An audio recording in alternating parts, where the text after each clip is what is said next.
He grabbed his wife by the hair, dragging her across the ballroom floor, all because his mistress had spilled wine on her own dress. His rival, a titan of American industry, wrapped his arms around her and declared, "You belong to me now. Handle this however you want. If the sky falls, I'll hold it up for you." Julian's eyes burned with unadulterated fury. Hi TF, BVFNV's BGS. MJSHDAsh. At the most lavish high society gala in New York City, Evelyn Reed, his legal wife, was being publicly humiliated by her own husband, dragged and exposed before hundreds of judging elite eyes, all due to a trap set by his mistress. Just when she felt the last shattered fragment of her dignity was about to break, a powerful man crashed through the chaos. Without hesitation, he pulled her into his arms, his deep, possessive voice rumbling like a contained roar. Before we begin, make sure to like, share, and subscribe. I love seeing how far these stories travel. Let me know in the comments what part of the country or the world you're watching from. From that very second, a storm of scandal and vengeance was unleashed, igniting a tale of sweet retribution and a shocking shift of power that would shake the city's elite to its core. This is a story of high drama where pain, love, and power intertwine. A story you won't be able to put down. The soft, melodic notes of a string quartet filled the opulent grand ballroom of the St. Regis Hotel in Manhattan. As one of New York's most iconic, ultra-luxury establishments, it was the perfect crown jewel for the Hays Global Anniversary Gala. The light from a colossal crystal chandelier cascaded down like rain, reflecting off designer gowns, custom-tailored Tom Ford tuxedos, and crystal glasses of deep red Cabernet, painting a scene of blinding Wall Street opulence. Tonight celebrated the 20th anniversary of Hays Global, a monumental event that had gathered the city's absolute elite alongside a swarm of media and paparazzi. Everyone wore rehearsed smiles, exchanging empty compliments and toasts. But beneath that glittering surface hid a world of cold calculations and an endless, silent war for power and status. Evelyn Reed stood quietly in a secluded corner near the towering French windows overlooking Fifth Avenue.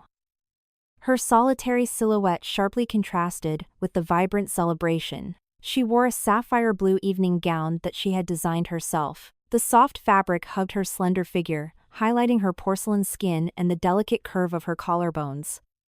Her long, dark hair was swept up into an elegant chignon, exposing her graceful neck and a pair of diamond earrings that shimmered with subtle brilliance. She was as beautiful and serene as a classic portrait. And yet, her clear eyes were clouded by a veil of exhausted resignation. She was Mrs. Hays, the legal wife of Julian Hays, the man at the dead center of this dazzling evening. But that title was nothing more than a source of mockery and pain. In 2 years of marriage, he had not spared her a single warm glance. He had married her solely as a tool for revenge against her family, the Reeds, whom he blamed for a corporate catastrophe that had nearly bankrupted Hays Global years ago. Her gaze drifted, almost against her will, toward him. Julian Hays was, in every sense, an extraordinary man. He wore a perfectly tailored tuxedo that emphasized his tall, powerful build. His features were sharp, sculpted, and a natural, almost regal authority radiated from his every movement. He was raising a glass with his business partners, while a striking, sensual figure in a deep red dress clung tightly to his side. It was Chloe Vance, a rising Instagram model and his very public mistress. He made no effort to hide it. He had unapologetically brought her to an event of this magnitude, treating Evelyn, his actual wife, as if she were nothing but thin air. Evelyn looked away, tightening her grip on the stem of her wine glass. She was already used to his absolute coldness, his cutting remarks, to being treated like a lifeless decorative object. Her presence tonight was solely to fulfill the role of Mrs. Hays in name only. "Well, look who's all alone over here." A sickly sweet voice, dripping with venom, whispered right beside her. Evelyn didn't need to turn around to know who it was. Chloe Vance had detached herself from Julian and was now gliding toward her, champagne glass in hand, a seductive, provocative smirk playing on her lips. "Sometimes, being alone is for the best," Evelyn replied coldly, wanting nothing to do with her. But Chloe stepped even closer, dropping her voice to a conspiratorial whisper full of smug satisfaction. "Your dress is beautiful, it really is." What a shame, Julian hasn't even looked at it once. He told me that shade of blue is way too cold, just like you. Absolutely boring. Evelyn's lips tightened. Her heart shrank as if an invisible hand were squeezing it.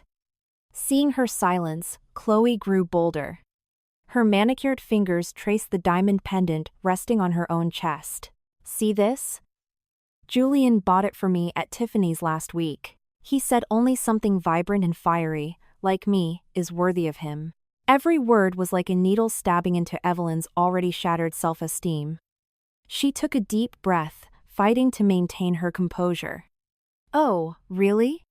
Congratulations. Aren't you jealous? Chloe laughed, a venomous glint in her eyes. Of course, you're just a trophy wife on paper. What right do you have to be jealous? Then, Chloe pretended to trip, lunging toward Evelyn. The red wine from her glass didn't spill on Evelyn, it splashed directly onto Chloe's own red dress. She then threw herself to the floor with a theatrical shriek, shattering the glass. Ah! Chloe's high-pitched scream instantly silenced the ballroom. The music stopped abruptly. Every single pair of eyes snapped toward them. Julian reacted first, moving like a strike of lightning. His face was a mask of unbridled fury. He didn't even glance at Evelyn. He rushed to Chloe, pulling her up, his voice heavy with concern. Chloe, are you okay? Are you hurt? Chloe melted into his arms, her eyes brimming with crocodile tears. The picture-perfect victim. She pointed a trembling finger at Evelyn. Julian, I just wanted to offer her a drink. I didn't expect her to push me. The accusation hung in the heavy air, completely condemning Evelyn. Whispers ripped through the room, and the gazes that fell upon her were loaded with sheer contempt. Good Lord, how could Mrs. Hayes do something like that? She must be insane with jealousy. What a cruel woman. Evelyn stood frozen, as if struck by lightning. She offered no explanation. She knew it would be pointless. In Julian's eyes, she would always be the guilty one. And, right on cue, he snapped his head toward her. His dark eyes narrowed, cold and sharp as switchblades. Evelyn Reed, what kind of sick game are you playing now? I didn't do anything. Her voice trembled slightly, but she forced herself to stand her ground. You didn't do anything? He let out a freezing, mocking laugh. Chloe is on the floor, and everyone saw it. Do you dare deny it? He gave her no chance to say another word. He closed the distance between them. His large hand shot out without a second of hesitation, and in an instant, his fingers twisted cruelly into her carefully styled hair. Ah! A cry of pain escaped Evelyn's lips as a burning sting ripped across her scalp. Her body was jerked forward, dragged by his ruthless strength. The entire ballroom fell into a deathly silence. No one could believe what they were seeing. The CEO of Hayes Global was physically assaulting his wife in the middle of his own gala. Julian ignored the stunned onlookers. He pulled harder, forcing Evelyn to bow her head. Apologize to Chloe. Right now. Tears of total humiliation streamed down Evelyn's face. She bit her lips so hard she tasted copper. Her last shred of pride refused to surrender. Her silence only fueled Julian's wrath. He began to drag her across the cold marble floor. The expensive fabric of her dress scraped against the broken glass shards with a gut-wrenching sound. He pulled her right in front of Chloe and brutally forced her head down. I said, apologize. His voice was the roar of a demon. Evelyn's world was crumbling. The physical pain was absolutely nothing compared to the agony in her heart. She looked up through her tear-filled eyes. In his, she saw only pure hatred and cruelty. In that very instant, she knew he was crushing the last remaining piece of her dignity. Just as her knees were about to give out beneath his brutal force, a deep, icy voice loaded with unquestionable authority cut through the suffocating silence of the room. Mr. Hayes. Putting your hands on a woman. How incredibly brave of you. The voice wasn't loud, but it sent a collective shiver through the room. Julian froze, his brow furrowing as he turned to see who had dared to intervene. From the main entrance, a man was walking slowly toward them. He wore an impeccably tailored charcoal gray suit, and with every step, he radiated a natural, majestic presence that hijacked the attention of everyone in the room. His face was of sculpted perfection, defined features, an elegant, straight nose, and thin lips curved into a slight, freezing smile. But his eyes were the most striking feature, deep and dark like the midnight ocean, yet sharp and predatory like a hawk's. Impossible to hold without shuddering. Alexander Sterling. Julian spat the name through gritted teeth. A new wave of panicked murmurs swept through the ballroom. Alexander Sterling, CEO of Sterling Enterprises. The absolute dominant force in tech and commercial real estate across North America. A legend in the American corporate world, young, brilliant, incredibly cunning, and above all, the fiercest rival of Hayes Global. His presence here, tonight, was a monumental shock. Alexander didn't seem to hear Julian, nor did he pay any mind to the stunned crowd. From the very first second, his gaze was locked onto the small, vulnerable figure trapped in Julian's grip. His heart tightened as if a thorn-covered hand had squeezed it. He kept walking, unhurried. Every step seemed to land directly on Julian's last nerve. He stopped right in front of them. His silence was far more intimidating than any spoken threat. "Mr. Sterling, to what do we owe this uninvited pleasure?" Julian growled, refusing to release Evelyn's hair, like an absurd display of possession. Only then did Alexander's cold gaze shift to him, heavy with an impossible-to-hide disgust. He didn't answer. Instead, in a gesture that left the entire room breathless, he slowly unbuttoned his custom suit jacket. He leaned in and carefully draped it over Evelyn's trembling shoulders, covering her torn and disordered state from the eyes of the world. The lingering body heat of the jacket and the faint, masculine scent of cedarwood enveloped her, providing a sudden, unexpected sense of refuge. Then, Alexander reached out. With firm, chilling calmness, he began to peel Julian's fingers away from Evelyn's hair, one by one. It wasn't a violent movement, but it was absolute. Julian, almost by pure instinct, let go. Free at last, Alexander pulled Evelyn effortlessly against his chest. He gently rested his chin over her shoulder, one hand cradling the back of her head, the other wrapping firmly around her waist. A posture of absolute protection and unquestionable possession. Evelyn leaned weakly against him, still trembling from the shock. Yet, the solid warmth of his chest, and his clean scent, managed to calm her in the strangest way. Alexander Sterling. What is the meaning of this? Julian roared, his face contorted with rage. She is my wife. Those words hit Evelyn like a bitter reminder, snapping her back to reality. She tried to step back, but Alexander's arms tightened like a steel vise. He turned his head slightly, pinning his deep eyes onto Julian's. His voice was ice-cold, and every word fell like a hammer. Your wife? He scoffed. Is that how you define a wife, Mr. Hayes? Dragging her by her hair and humiliating her in front of New York's finest? The question left Julian speechless. His face flushed with a violent mix of rage and embarrassment. Before he could fire back a response, Alexander leaned his head down toward Evelyn. His lips hovered right next to her ear. His previously glacial voice turned surprisingly soft, though clear enough for those nearby to hear. You belong to me now. The declaration stopped time. Evelyn's head snapped up. Her eyes, still swimming with tears, widened in pure disbelief as she looked at him. But Alexander wasn't looking at her. His attention was still fixed on Julian, a silent, lethal challenge. He continued, his tone thick with indulgent protection. Handle this however you want. If the sky falls, I'll hold it up for you. Without sparing Julian another glance, he swept Evelyn up into his arms. He ignored her gasp of surprise and the explosion of camera flashes and frantic whispers flooding the room. He held her securely as he strode toward the main exit, leaving behind a Julian consumed by fury, a Chloe forgotten on the floor with a distorted face, and a 20th anniversary gala that had just become a permanent, public spectacle. The sudden shift from the suffocating ballroom air to the cool New York night, combined with the extreme emotional crash, was too much for Evelyn. Her strength evaporated. Right before she lost consciousness, she felt the arms holding her tense up, and a deep, worried voice echoed near her ear. Evelyn. Her eyelids felt like lead. She tried to open them, but even the dim glow of a bedside lamp made her squint. A faint antiseptic smell, mixed with that same clean, cedarwood fragrance, filled the air. It wasn't the cold, familiar scent of her bedroom at the Hayes estate in Long Island. She sat up slowly. She was in an unfamiliar bedroom. The decor was minimalist but obscenely refined, utilizing grays and whites that projected calm, modern luxury.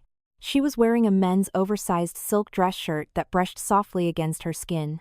Underneath, she was still wearing her ruined gown. The memories of the gala rushed back like a tidal wave. Julian's cruelty, Chloe's triumphant smirk, the whispers of the elite, and the warm embrace of the stranger who had saved her. She looked down and finally registered the pain. Her knee. The fabric of her dress was torn, exposing an ugly gash caused by the broken champagne glass. The blood had dried, but the wound looked alarming. "You're awake." The deep, warm voice pulled her out of her panic. Evelyn looked up, startled. A man was sitting in an armchair next to the bed. The lamp's light partially illuminated his perfectly angular face. It was Alexander Sterling. He had taken off his jacket and tie. The sleeves of his crisp white shirt were rolled up, revealing firm forearms and a multi-million-dollar Patek Philippe watch. In this relaxed state, he radiated a quiet elegance, completely different from the imposing, icy billionaire at the gala. In his hands, he held a first aid kit. Beside him was a basin of warm water and a clean cloth. "Mr. Sterling," Evelyn stammered, deeply confused. Instinctively, she pulled the oversized shirt tighter around herself. "Where am I? Why am I here?" Alexander didn't answer immediately. He set the kit on the nightstand and fixed his gaze on her wounded knee, a slight frown forming. "You fainted." "I brought you to my penthouse in Tribeca," he said in a serene, unreadable tone. "You were completely exhausted and dehydrated. You need to rest. But you'll be fine." He paused briefly. "But that wound needs to be cleaned right now." Without another word, he knelt beside the bed. The gesture horrified Evelyn. "Mr. Sterling, that's not necessary." "I can do it myself," she said, trying to pull her leg back. How could a man like him do something like this for her? "Don't move." His voice dropped deeper, loaded with an authority that allowed zero room for argument. He gently took her ankle. His hand was warm and steady. Evelyn froze completely. She didn't dare move. Alexander soaked a cotton pad in antiseptic and carefully began to clean the dried blood and debris around the gash. His movements were unbelievably delicate and precise, as if he were handling a fragile, priceless artifact. That care contrasted brutally with Julian's violence. Evelyn bit her lip. A lump formed in her throat. How long had it been since anyone had treated her with such gentleness? In her 2 years as Mrs. Hayes, she had known nothing but indifference and pain. Not even when she was bedridden with the flu had Julian shown an ounce of concern, much less personally tended to a wound. The contrast was simply too much. Her eyes welled with tears. "This might sting a little." "Hold on," Alexander said quietly. Looking up and seeing her glossy eyes, his expression shifted just a fraction. He didn't say anything else, but his touch became even softer.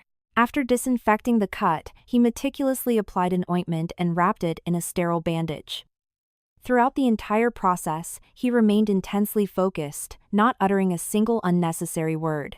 When he finished, he stood up and began packing the first aid kit. "Thank you, Mr. Sterling," Evelyn whispered. "For everything tonight." "Thank you. You don't need to thank me," he replied, closing the kit and looking back at her. "Between us, it's not necessary." Evelyn looked at him, completely lost. "Mr. Sterling, I don't understand. I don't believe we know each other." Alexander held her gaze. In his eyes swirled a mix of nostalgia and a faint trace of regret. He sighed softly. "We have met before. You've just forgotten." His words dropped like a heavy stone into the still lake of her heart, sending ripples of utter confusion. She knew him?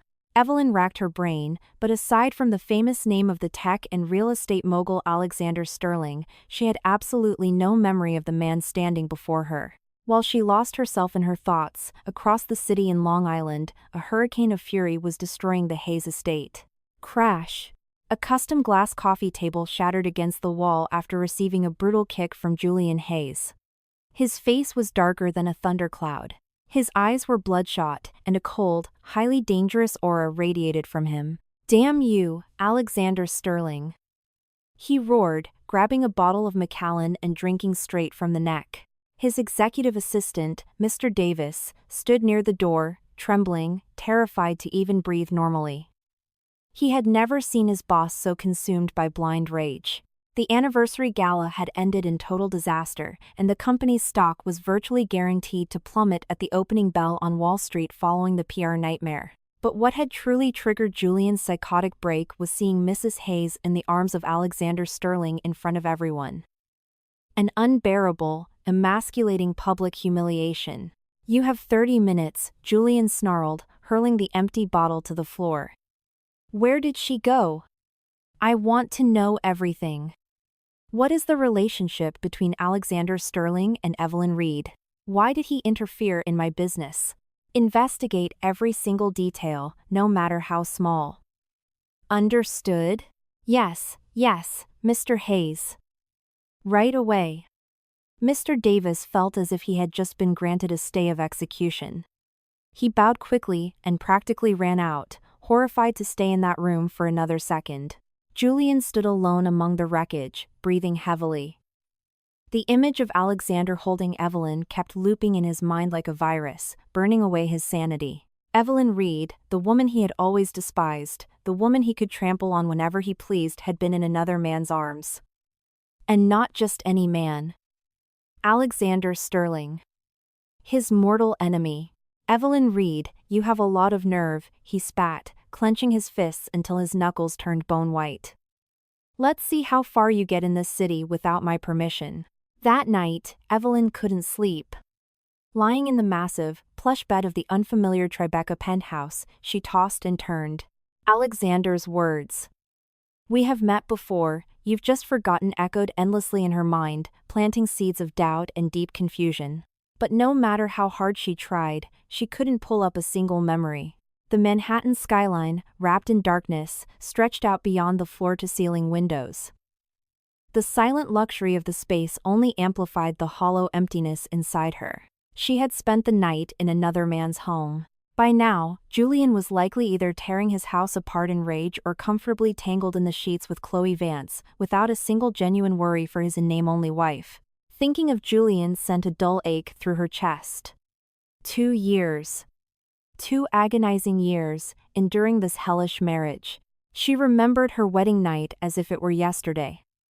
Dressed in an immaculate white silk nightgown, she had waited for him, nervous and hopeful, in their luxury suite. But when he finally walked in, reeking of scotch, his first words weren't of love, but made of ice. "Evelyn Reed, do not expect a single thing from this marriage. To me, you are nothing but a tool to exact revenge on your miserable family." From that day forward, her life plunged into darkness. He never touched her. He never offered a sliver of warmth. His presence at home was erratic, and every return brought fresh waves of contempt. He humiliated her in front of the estate staff. He criticized her at every meal. He called her a parasite. He called her family hypocrites who had used dirty Wall Street tricks to nearly destroy his father's legacy. She had tried to explain, to reason, but he never listened. He only believed what he wanted to believe. Once, she fell severely ill with a high fever. She spent days in bed. She called him, her voice weak, hoping for at least one word of concern. He answered coldly, "I'm busy," and hung up. The next morning, she saw on page 6 that he had flown to Bali for a business trip with Chloe Vance. In the paparazzi photos, he was smiling radiantly. That was the day her heart finally died. She had asked herself countless times why she had endured it. Perhaps out of a desperate hope that one day he would see the truth, see her sincerity. Or perhaps, because of the promise she had made to save her family's crumbling firm by accepting this arranged merger marriage. But what had she earned for her patience? Public humiliation in front of hundreds of New York's elite. Being dragged across a floor by her own husband like a stray dog. Forced to apologize to the mistress who framed her. The memory of the previous night made her body shake. The agonizing pull on her scalp, the freezing floor, Chloe's triumphant smirk, Julian's roaring fury, the looks of pity and disgust from the crowd. It played on an agonizing slow-motion loop. A hot tear slipped down her temple, soaking into the Egyptian cotton pillowcase. Enough. It was finally enough. Her endurance was not infinite. Her heart, even if it were made of steel, had been corroded by his constant cruelty. Last night was the absolute final straw. She couldn't live like this anymore. Evelyn wiped the tear and looked out the window. On the horizon over the East River, a silver light was beginning to break. A new day was dawning, and her life needed to start over, too. A firm, courageous decision crystallized in her mind. The next morning, as the first rays of sunlight pierced the automated shades, Evelyn was already awake. She showered and put her ruined gown back on. Despite it being wrinkled and torn, she carefully folded Alexander's shirt and left it on the bed. When she walked downstairs, she found Alexander sitting at the sprawling dining table, reading the Wall Street Journal. He had changed into comfortable cashmere loungewear, yet he still looked effortlessly powerful. A massive breakfast spread was laid out. Seeing her, he folded the paper. "You're awake. Come, eat." Evelyn walked over and sat across from him. She didn't touch the food, she just looked at him in silence. Alexander didn't push her. He poured a glass of warm milk and slid it across the marble table. "Drink. It'll help." That tiny gesture awakened a hard-to-describe emotion inside her. She took a deep breath, gathered her courage, and looked him dead in the eyes. "Mr. Sterling. Thank you for everything, I've made a decision." Alexander set down his coffee mug and observed her in silence. "Waiting. I'm filing for divorce."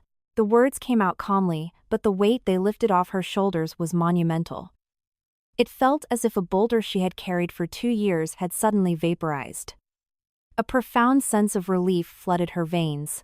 Alexander showed zero surprise. His dark eyes remained perfectly serene, as if he had already anticipated this outcome. He simply nodded. Good.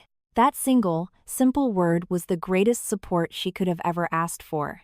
"If you need lawyers, or any help at all," he added, "you only need to ask." Evelyn looked at him, her heart swelling with gratitude. She didn't understand why this billionaire was being so incredibly kind to her, but she knew one thing for certain: this man was nothing like Julian Hayes. He respected her. "Thank you," she said, a genuine smile finally breaking through on her lips after a long, dark night. "But this is something I have to do myself." She had to be the one to sever this toxic marriage. She needed to reclaim her own justice and dignity. The yellow cab pulled up to the imposing iron gates of the Hayes estate in Long Island. Evelyn paid the driver and stepped out, inhaling deeply the crisp autumn air to steady her nerves. She had returned to the place she had called home for 2 years, but it now felt alien and suffocating. Entering the grand foyer, the atmosphere was instantly freezing. Mrs. Gable, the head housekeeper, saw her, and her expression twisted into a mix of pity and absolute terror. She muttered a quick greeting and practically fled toward the kitchens. Julian was sitting on the living room sofa, as if he had been waiting exactly for this moment. He had changed into casual clothes, but his face remained dark, tense, his eyes heavily bloodshot. An invisible pressure seemed to radiate from him, a warning sign for anyone to stay far away. The crystal ashtray at his feet was overflowing with crushed cigarettes. It was obvious he hadn't slept either. Spotting her, his lips curled into a vicious smirk. Well, if it isn't Mrs. Hayes." Finally deigning to make an appearance. "I was beginning to think you'd permanently moved into Alexander Sterling's penthouse." Evelyn ignored the sarcasm. Before, those words would have cut her deep. She would have desperately tried to explain herself. Now, she felt absolutely nothing. I've come to pack my things, she said evenly. Pack your things? Julian let out a harsh bark of laughter, as if he had just heard the funniest joke on Wall Street. He stood up aggressively, stepping into her path and blocking the stairs. His tall frame cast a threatening shadow over her. Evelyn Reed, who gave you permission to leave? You are my wife. Do you honestly believe you can just waltz out of here without my consent? His voice dripped with possessive arrogance, as if she were a piece of real estate he owned. Evelyn tilted her chin up, holding his gaze without a flinch of fear. Julian, this marriage was nothing but a transaction. And now, I want to terminate it. Terminate it? Julian sneered.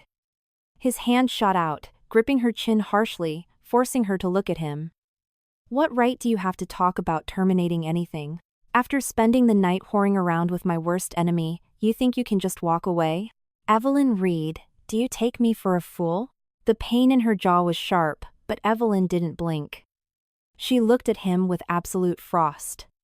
In her eyes, there wasn't a single trace of her former submission, only vast distance and deep contempt. Think whatever you want, let go of me. Her open defiance infuriated him further. This woman, who had always kept her head down, now dared to look at him like this. He squeezed tighter. Don't forget that your family's pathetic company still relies entirely on Hayes Global's supply chain. If you dare to cross me, I will bankrupt them overnight.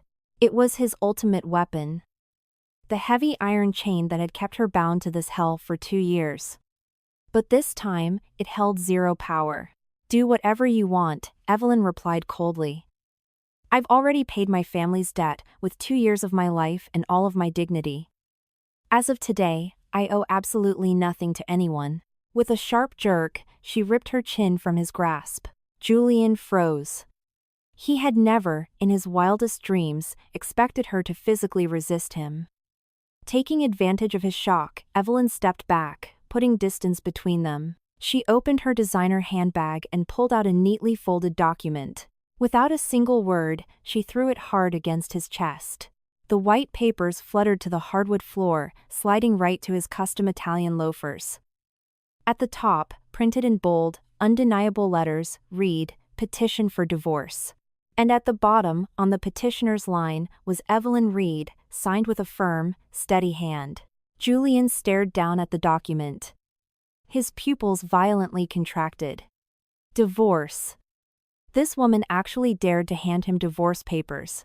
You dare? He snapped his head up, his eyes wide with disbelief and manic fury. And why shouldn't I? Evelyn answered with absolute serenity. I no longer wish to be Mrs. Hayes in name only. Nor do I want your family's wealth or your social status. Julian Hayes, I have had enough. She didn't want to waste another second breathing his air. She turned on her heel and marched up the grand staircase, leaving a completely derailed man standing in the foyer. She didn't have many genuine belongings in the Hayes mansion. The endless racks of haute couture, the Birkin bags, the diamonds he had his assistant buy for appearances, she had never touched them.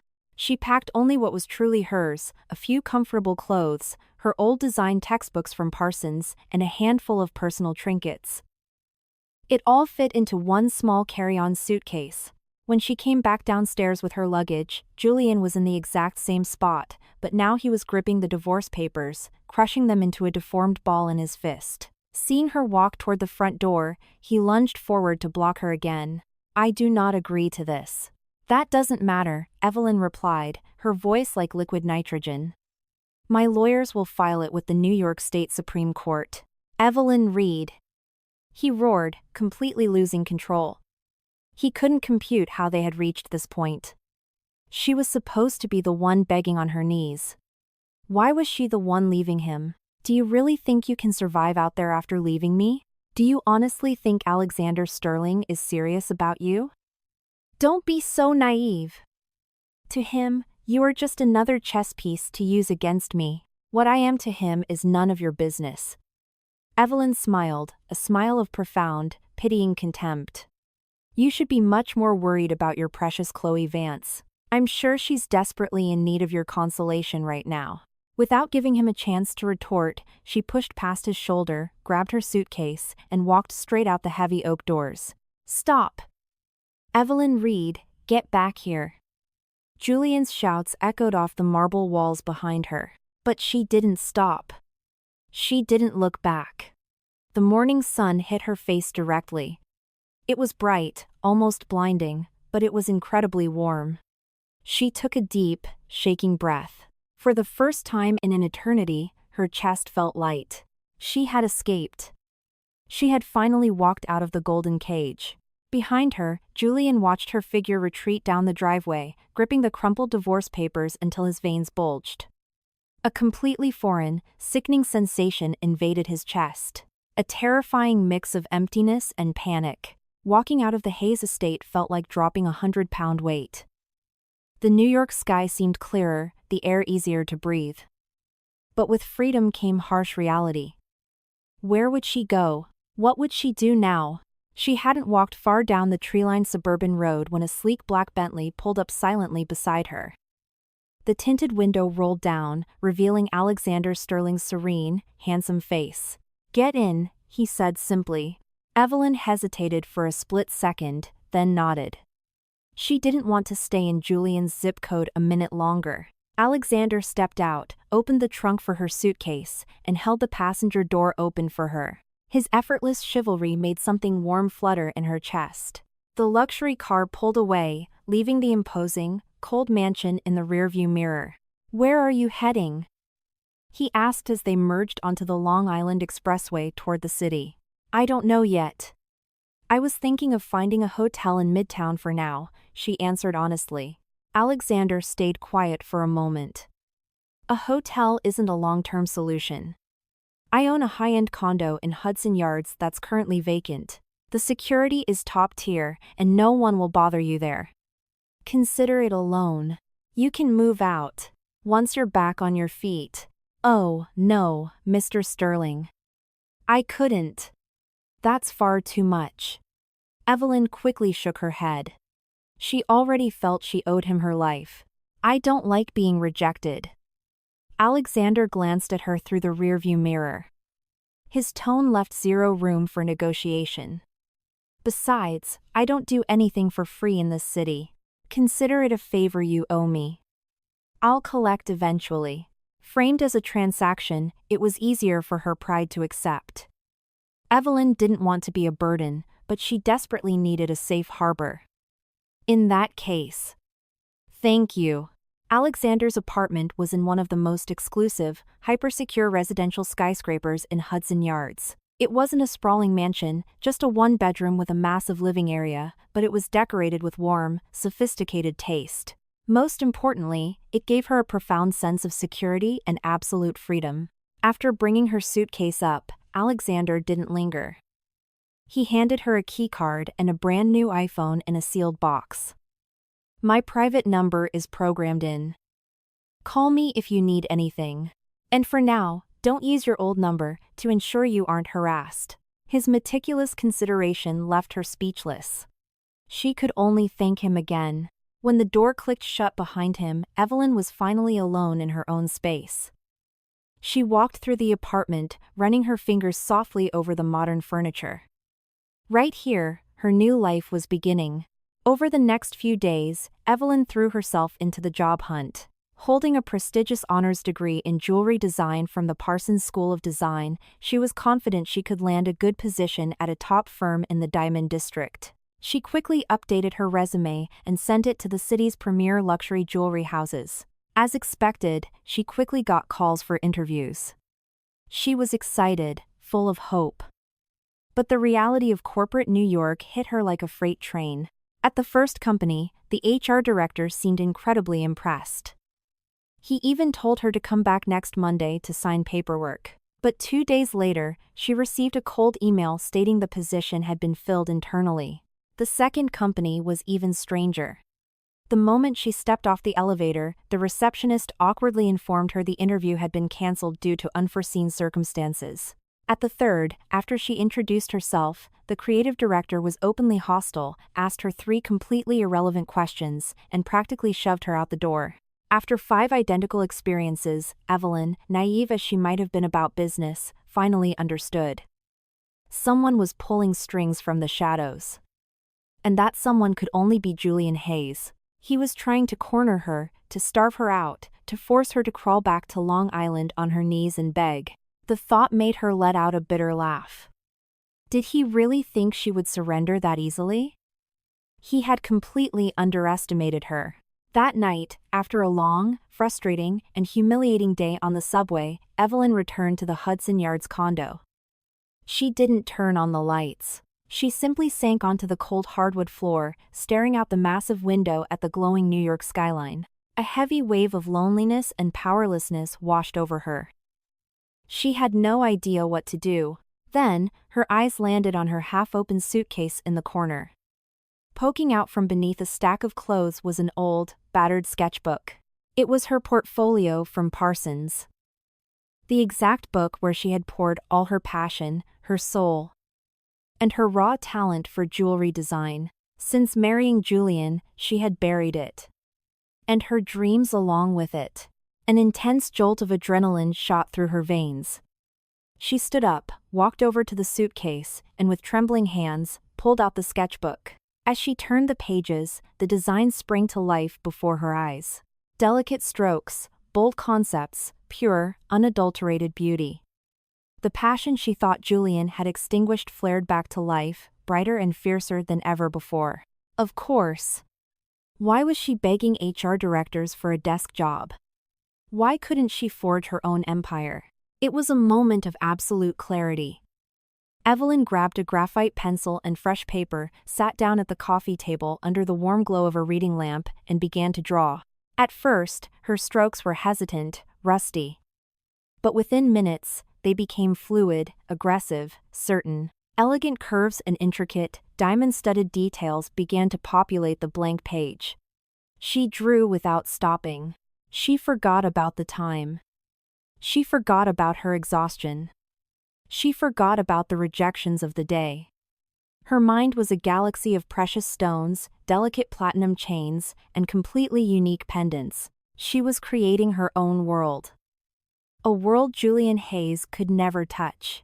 When she finally finished a design for a teardrop-shaped necklace, she studied it intensely. She wrote a single word next to it, rebirth.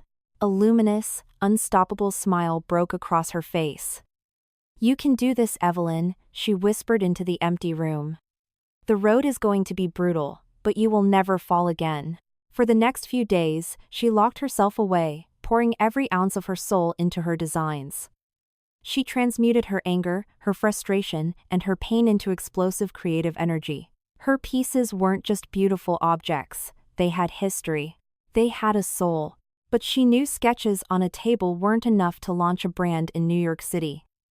She needed venture capital, a studio space, raw materials, industry connections, everything she didn't have. Just as she was hitting a wall on how to secure a small business loan, the intercom buzzed. When she opened the door, she was stunned. It was Alexander Sterling. He was wearing an immaculate navy Tom Ford suit and holding a slim leather briefcase. The absolute picture of a ruthless, successful Wall Street titan. "Mr. Sterling," she said, blinking in surprise. "What brings you here?" "I had a meeting in the building. Thought I'd drop by and check on you," he replied effortlessly. His sharp eyes scanned the room, landing immediately on the scattered sketches covering the coffee table. "I take it the job hunt isn't going well?" The question was a bullseye. Evelyn nodded with a wry smile. "It's not that it's going poorly. It's that it's impossible. Julian has already made his move." She didn't try to hide it. She knew a man like Alexander already knew exactly what Julian was doing. Alexander didn't look surprised. He stepped inside, placed his briefcase on the table, and picked up one of the drawings. The rebirth necklace. A flash of genuine, profound admiration crossed his stoic features. "Your designs have a soul," he murmured. "Are you really going to let this kind of talent rot? What other choice do I have in this city?" Evelyn sighed. "No one will hire me, and I don't have the seed money to start my own label. Alexander placed the drawing down and looked her dead in the eye. His expression shifted into pure, serious business. What if someone was willing to become your angel investor? Evelyn froze. Her heart skipped a beat. Mr. Sterling, what do you mean? I want to invest in your talent. He popped open his briefcase and pulled out a freshly printed, legally bound contract, sliding it across the table toward her. I will provide the capital, the Manhattan studio space, the manufacturing equipment, and the PR connections you need to launch your own high-end jewelry brand. The equity split is detailed in this agreement. You will only have to do one thing: design. His proposal was like a beacon of light cutting through a thick fog. But Evelyn quickly reined in her hope. Caution took over. Why? She asked directly. You are a ruthless businessman. You don't make investments without a massive ROI. Are you just using me to attack Julian Hayes? She refused to be a pawn in a billionaire measuring contest again. Alexander held her gaze without a flinch. A faint, highly confident smile touched his lips. Evelyn, to crush Julian Hayes, I have 100 different methods at my disposal. None of them are this complicated. He paused, and his expression softened into something more sincere than she had ever seen from him. My reason is very simple. His voice lowered, turning resolute. I don't believe in Julian Hayes. I believe in the talent of Evelyn Reed. His words seeped into her battered heart like liquid warmth. Someone believed in her. After 2 years of being told she was worthless trash, someone actually trusted her brilliance. Her eyes welled with tears. She looked down at the contract. The legal jargon blurred. She was torn. It was a once-in-a-lifetime opportunity. The only possible way to rise up and prove Julian wrong. But she was terrified of owing a man this powerful. She was terrified of muddying their dynamic. As if reading her mind, Alexander spoke again. This is a business transaction. I deploy capital. You generate value. We are partners. You don't need to feel indebted to me. That logic vaporized her last shred of doubt. He was right. It was an alliance. And she desperately needed to prove to New York what she was capable of. Evelyn looked up. The uncertainty was gone, replaced by a burning determination. Deal. She grabbed a luxury pen from the table and, without another second of hesitation, signed her name. Mr. Sterling, I look forward to a highly profitable partnership. Alexander smiled, looking deeply satisfied. Call me Alexander. He said. Between partners, we can drop the formalities. In that exact moment, Evelyn felt the first true page of her new life turning. A chapter called Hope. Once the contract was signed, everything moved at a terrifying, breakneck speed. Alexander was a man of his word. In less than a week, his real estate division had secured a stunning, sun-drenched loft in Soho for her studio. He incorporated the LLC and hired a crack team of marketing and operations staff. Her personal luxury brand, Evelyn Reed, was officially born. The next critical step was finding a master jeweler to handcraft the flagship pieces. No matter how advanced 3D printing had become, high-fashion jewelry still required the soul of a master artisan. I know a highly sought-after silversmith up in the Hudson Valley, Alexander told her over the phone. His work is legendary, but he's incredibly eccentric and refuses to work with corporate brands. I'm driving up there this weekend to pitch him.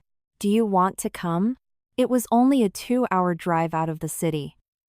It was a golden opportunity she couldn't miss. Yes, I'll go with you. That Saturday, Alexander picked her up personally in his Range Rover. As they cruised up the scenic Palisades Parkway, they talked intensely about market penetration and brand identity. The more they talked, the more Evelyn admired his visionary intellect. He wasn't just a guy with a checkbook, he was a brilliant mentor. The artisan's workshop was nestled in a quiet, historic town upstate. The meeting was a massive success. Perhaps out of deep respect for Alexander, or because he was genuinely blown away by Evelyn's rebirth sketches, the master agreed to an exclusive manufacturing contract. Riding back down toward Manhattan as the sun began to set, Evelyn let out a massive sigh of relief. A crushing weight had vanished. For the past week, she had been running on pure adrenaline, staying up until 4 a.m. perfecting CAD files. Now that the pieces were falling into place, the exhaustion finally caught up with her. Sitting in the heated leather passenger seat, watching the autumn trees blur past, her eyelids grew heavy. She drifted off to sleep. Alexander glanced over at her. Instinctively, he eased off the gas pedal and bumped up the climate control. Bathed in the golden hour light, her face looked unbelievably peaceful and delicate. Her long eyelashes fluttered slightly. He reached his hand out, intending to brush a stray lock of hair behind her ear, but stopped himself. He didn't want to wake her. Suddenly, Evelyn shifted aggressively. A fine sheen of sweat broke out on her forehead, and her face contorted as if she were trapped in a nightmare. Alexander frowned, concerned. He reached over and placed the back of his hand against her forehead. She was burning up. Evelyn. Evelyn. Wake up, he said softly, shaking her shoulder gently. Her eyes fluttered open, glassy and unfocused. Her cheeks were flushed red, her breathing shallow and hot.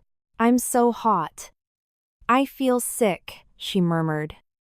In her feverish delirium, a name slipped past her lips. Leo. Don't run. That name made Alexander's entire body freeze. Leo. The name of her best friend in college. The same boy he had seen her sitting with in the campus quad so many times, years ago. His hand on her shoulder tightened. Evelyn, you're running a severe fever. He snapped into action. He hit the gas. Instead of dropping her off at her condo, he bypassed it entirely and drove straight to his Tribeca penthouse. He carried her up in his arms and laid her down in the guest bedroom. He immediately called his private concierge doctor. While the physician examined her and hooked her up to an IV drip to aggressively break the fever, Alexander didn't leave her side for a single second. Watching her flushed, vulnerable face, he felt an agonizing, unexplainable sting in his chest. When the doctor finally left, Alexander pulled a chair right up to the bed. Using a cool, damp cloth, he meticulously wiped the sweat from her brow. In her fevered state, Evelyn began to mumble again, thrashing her head. No. Don't take it. It's my design. Please. Somebody help me. Alexander froze completely. Somebody help me. Those 3 words kicked down a locked door in his memory. An autumn afternoon in New York, 5 years ago. He was a senior at NYU Stern. She was a sophomore design student at Parsons. He had been walking past the exhibition hall when he saw her being backed into a corner by an older girl, screaming accusations of plagiarism, trying to physically rip a portfolio from her hands. Evelyn had been on the verge of tears, terrified, about to surrender to the bullying. That was when he intervened. He hadn't shouted. He had just used a few cold, calculated, razor-sharp logical arguments to point out the structural differences in the CAD files, publicly proving her innocence and utterly humiliating the bully. That day, she had looked up at him with massive, tear-filled eyes, overflowing with gratitude. "Thank you," she had whispered. He had simply nodded and walked away to a meeting. But he had never, ever forgotten her. Her quiet strength. The fire in her eyes. From that day on, he had watched her from the shadows. He knew she had a goofy best friend named Leo. He knew she always claimed the window seat on the 4th floor of the Bobst Library. He knew her favorite gelato in Greenwich Village was strawberry. He had planned to formally introduce himself and ask her out the day she graduated. But a massive corporate crisis following his father's stroke forced him to move to London to secure Sterling Enterprises' European assets. By the time he conquered the board and returned to New York, she was already Mrs. Julian Hayes. So no, she hadn't completely forgotten him. That memory was just buried under 2 years of psychological torture.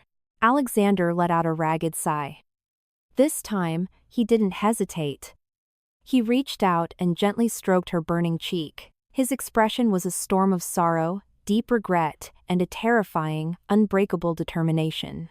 "Evelyn," he whispered into the quiet room. "I was too late last time. I promise you.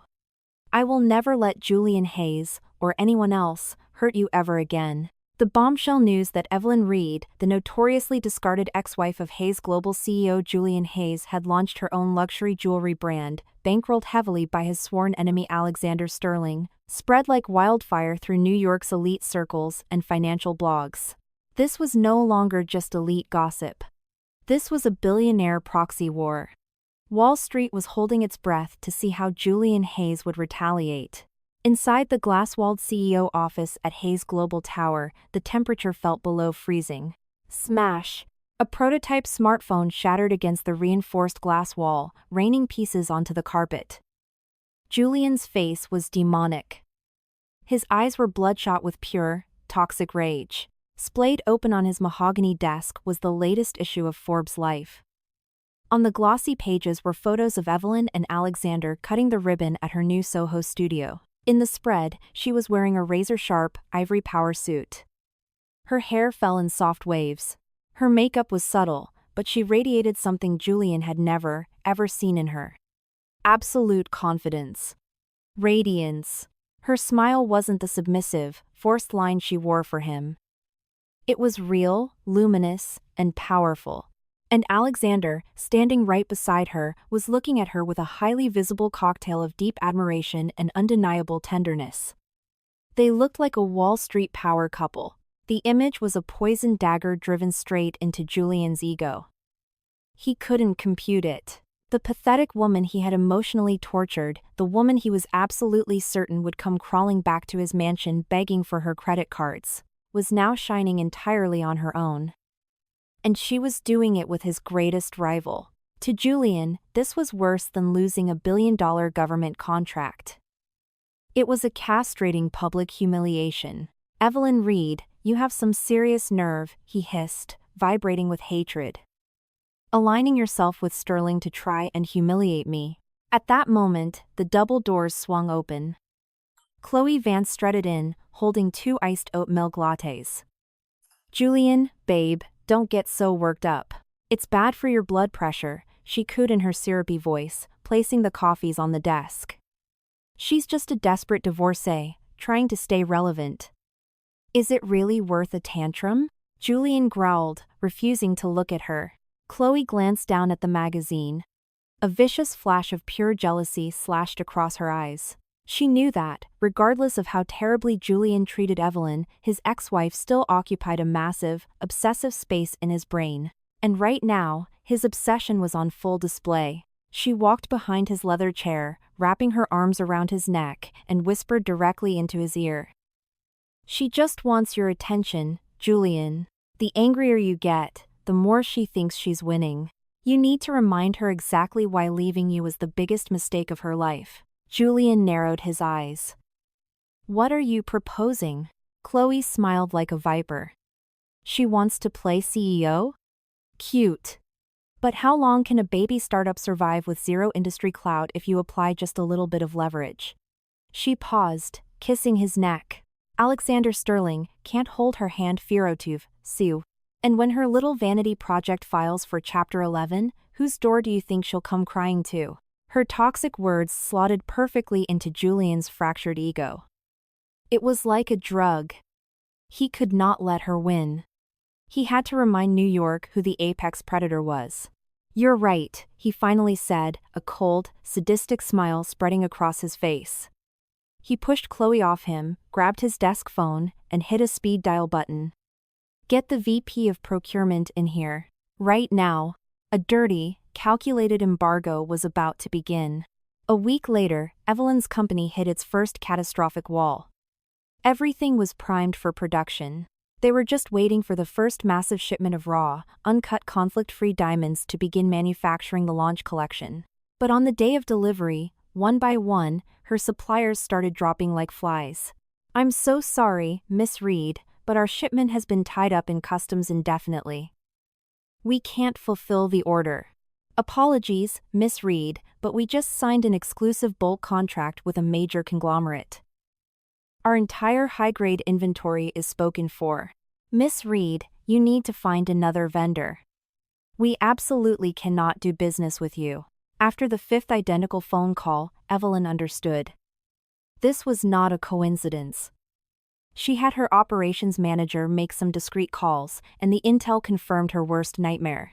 Every major gem wholesaler on the East Coast had received a quiet, terrifying ultimatum from Hayes Global: anyone who signs an invoice for Evelyn Reed will be permanently blacklisted by Julian Hayes. In the cutthroat jewelry industry, no wholesaler was suicidal enough to declare war on a multinational conglomerate over a month-old startup. Evelyn sat alone in her Soho office, staring at the frozen production timeline on her monitor. Pure rage mixed with suffocating helplessness. She never imagined Julian would stoop this low. He didn't just want to win a PR battle. He wanted to financially execute her. Without raw stones, her brilliant designs were nothing but expensive pieces of paper. The launch would be postponed indefinitely, bleeding capital. For a startup, that was a death sentence. The pressure of the world crashed down on her. As the founder, she was responsible for the livelihoods of her newly hired team and for Alexander's massive investment. She could not fail him. She tried everything. She called boutique suppliers in Texas, private brokers in Miami, but Julian's shadow was too long. His influence had successfully embargoed her across the entire United States. She stayed in the dark office until midnight. Her brain was fried. Checkmate. That was the only word she could think of. She was going to have to fold the company. Just as she was on the verge of a panic attack, her phone vibrated. It was Alexander. "Are you still at the office?" his deep voice asked through the speaker. "Yes."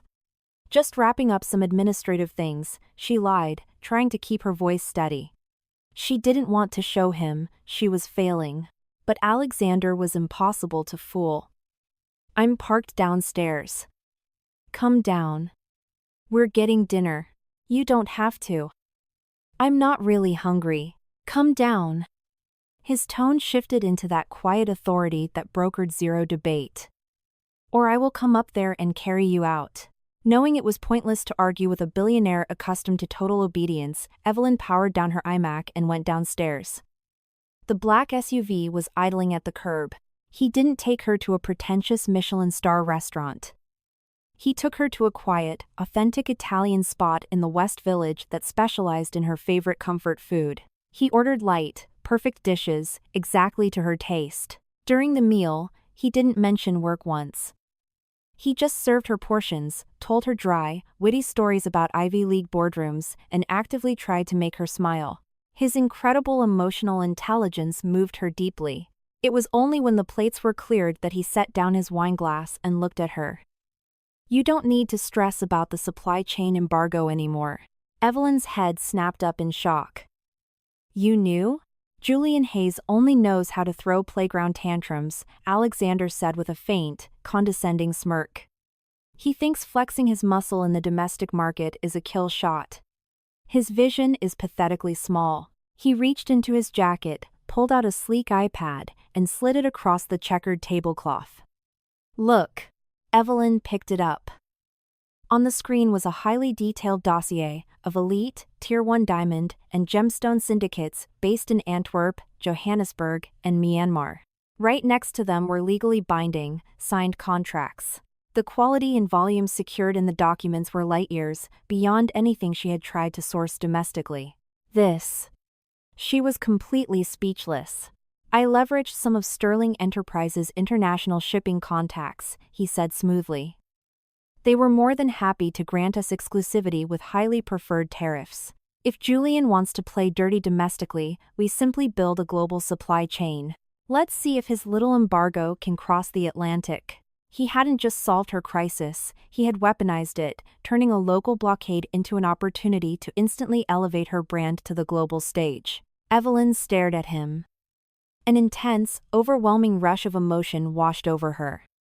It wasn't just gratitude anymore, it was profound admiration, and something much, much deeper. Her heart fluttered violently. This man wasn't just throwing money at her, he was teaching her how to become a titan. "Alexander," she breathed out, forgetting to filter herself. "I don't even know how to begin to thank you. I told you."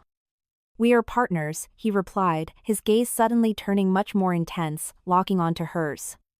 And I do not allow anyone to bully my partner. He leaned across the small table, extended his hand, and with an incredibly natural, intimate gesture, used his thumb to wipe a tiny smudge of marinara sauce from the corner of her lip.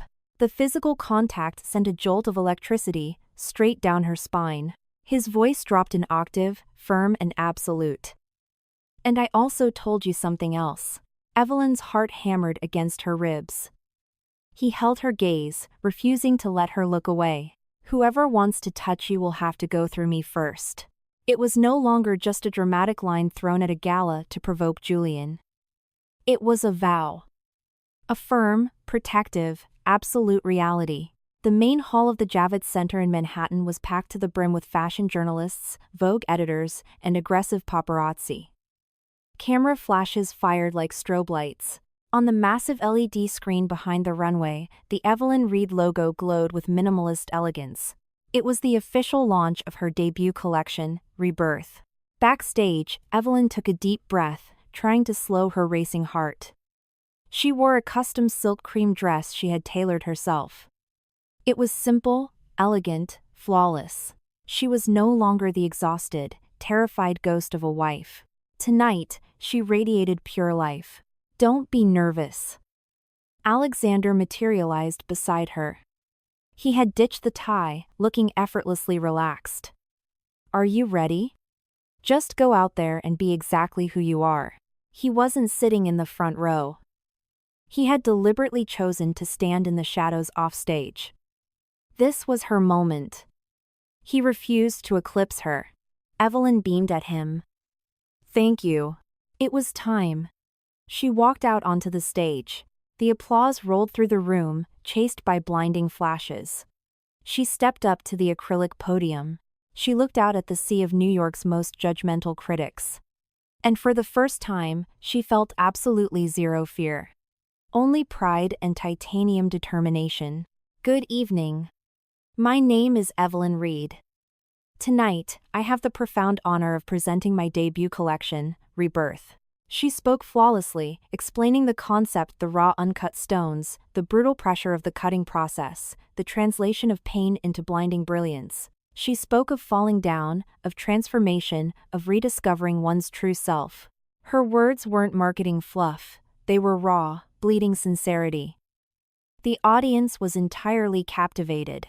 When the models finally began to walk the runway, an audible gasp rippled through the jaded crowd.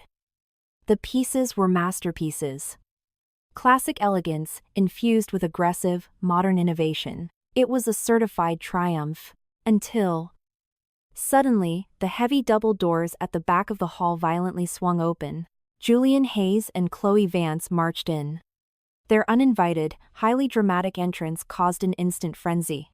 The media practically tripped over themselves, pivoting their cameras toward the scandal. Julian wore his trademark arrogant scowl, though his jaw was clamped tight.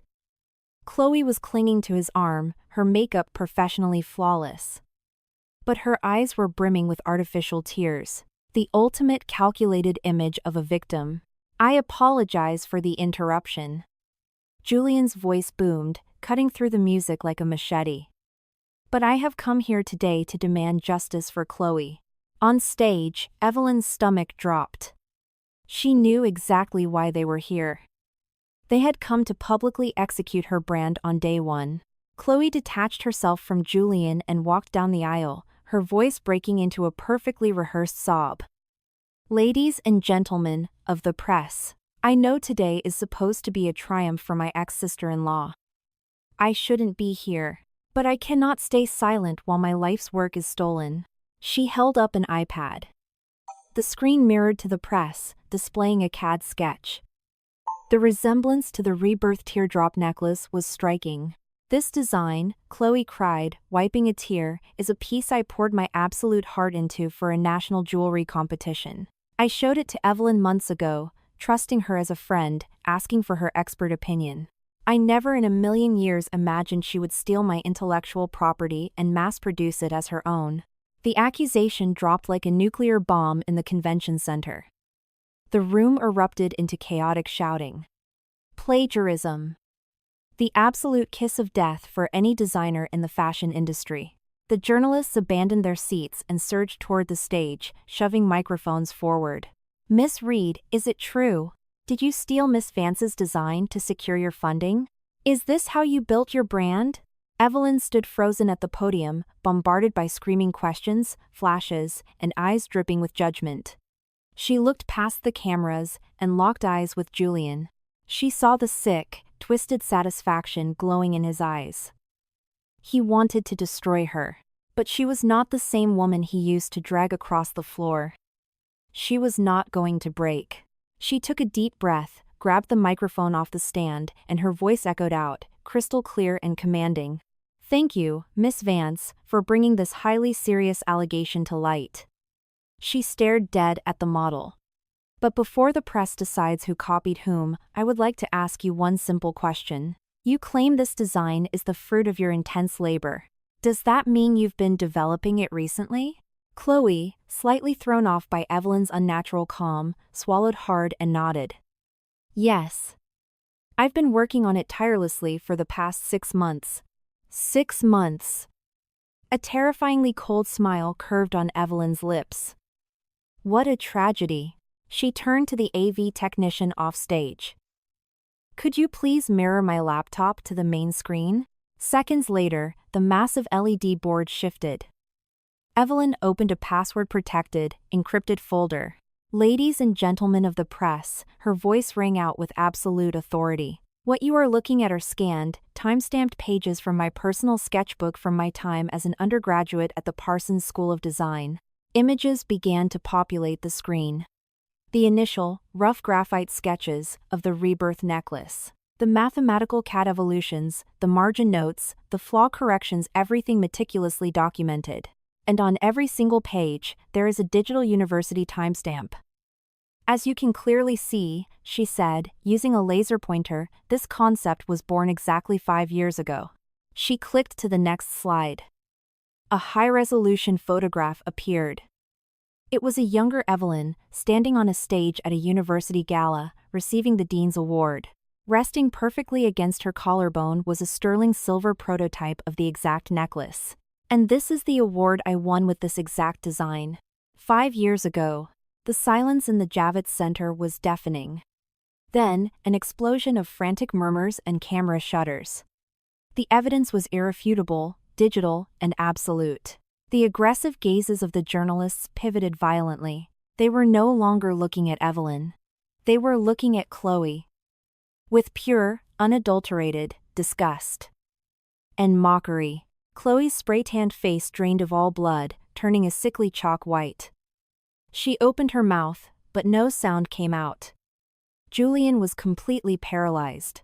He had never, in his most paranoid calculations, imagined Evelyn possessed such bulletproof evidence. Evelyn stared down at them from the stage. Her voice was no longer soft. It was the voice of an executioner. "Mr. Hayes. Miss Vance. Do you have anything else you'd like to share with the press?" It was a public, catastrophic slap to the face. They had no response. Cornered, humiliated, and legally exposed, Julian grabbed Chloe by the arm, shoved past the jeering photographers, and dragged her out of the hall. In 5 minutes, they had become the absolute laughingstock of New York. Backstage, once the house lights went down and the press was corralled into the after-party, the adrenaline finally evaporated from Evelyn's bloodstream. The sheer exhaustion hit her like a brick wall. She collapsed into a folding chair, her legs trembling violently. Alexander approached quietly.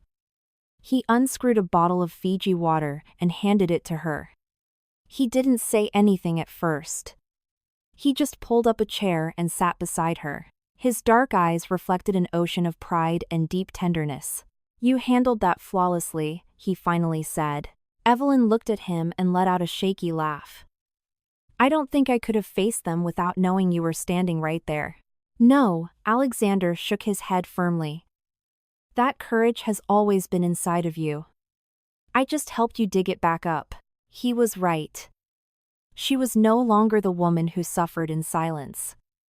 Now, she knew exactly how to go to war. The next morning, the scandal was the front page of every publication in New York. Page 6, Evelyn Reed nukes plagiarism plot. Forbes, Rebirth collection shocks the fashion world. Julian Hayes and mistress humiliated in botched defamation attempt. Evelyn Reed's name was everywhere. But this time, not as the pathetic ex-wife of Julian Hayes, but as a brilliant, iron-willed designer and CEO. The scandal they tried to bury her with had mutated into millions of dollars of free PR. Her brand exploded overnight. Massive wholesale orders from Fifth Avenue boutiques, private commissions from A-list celebrities, waitlists a mile long. The fashion critics praised her work as fresh, sophisticated, and carrying profound emotional depth. Evelyn was swept into a hurricane of corporate life. Bouncing between the Soho studio and the Hudson Valley factory, overseeing micro-details, leading board meetings, negotiating distributions, and sitting for Vogue interviews. It was grueling, but it was intoxicating. Every single day, she became sharper, more confident. Her smiles were no longer rare. They were constant and real. The deep sadness had evaporated. In its place, there was only light. Meanwhile, inside the penthouse office of Hayes Global, the atmosphere was a toxic wasteland. The room was littered with magazines and financial papers featuring Evelyn on the cover. Julian sat at his desk, staring blankly at a high-res photo of her. She was smiling, radiant, untouchable, gorgeous. This was Evelyn Reed. The woman he had convinced himself was boring, insignificant, entirely dependent on his wealth. Why had he never seen this? He suddenly remembered something. A fleeting memory from a coffee shop, years ago, right after they signed the marriage contract. She had been hyper-focused on her sketchbook, alive, deeply passionate, completely ignoring his presence. He had scoffed at it back then, thinking it was just a useless hobby for a trophy wife. For 2 years, he had systematically destroyed her. He had snuffed out her fire. He had truly believed she would spend her life cowering under his boot. But he was catastrophically wrong. The harder he crushed her, the harder she compressed into a diamond. By leaving him, she hadn't just survived. She had eclipsed him. Staring at her vibrant smile, a sickening, terrifying sensation bloomed in the center of his chest.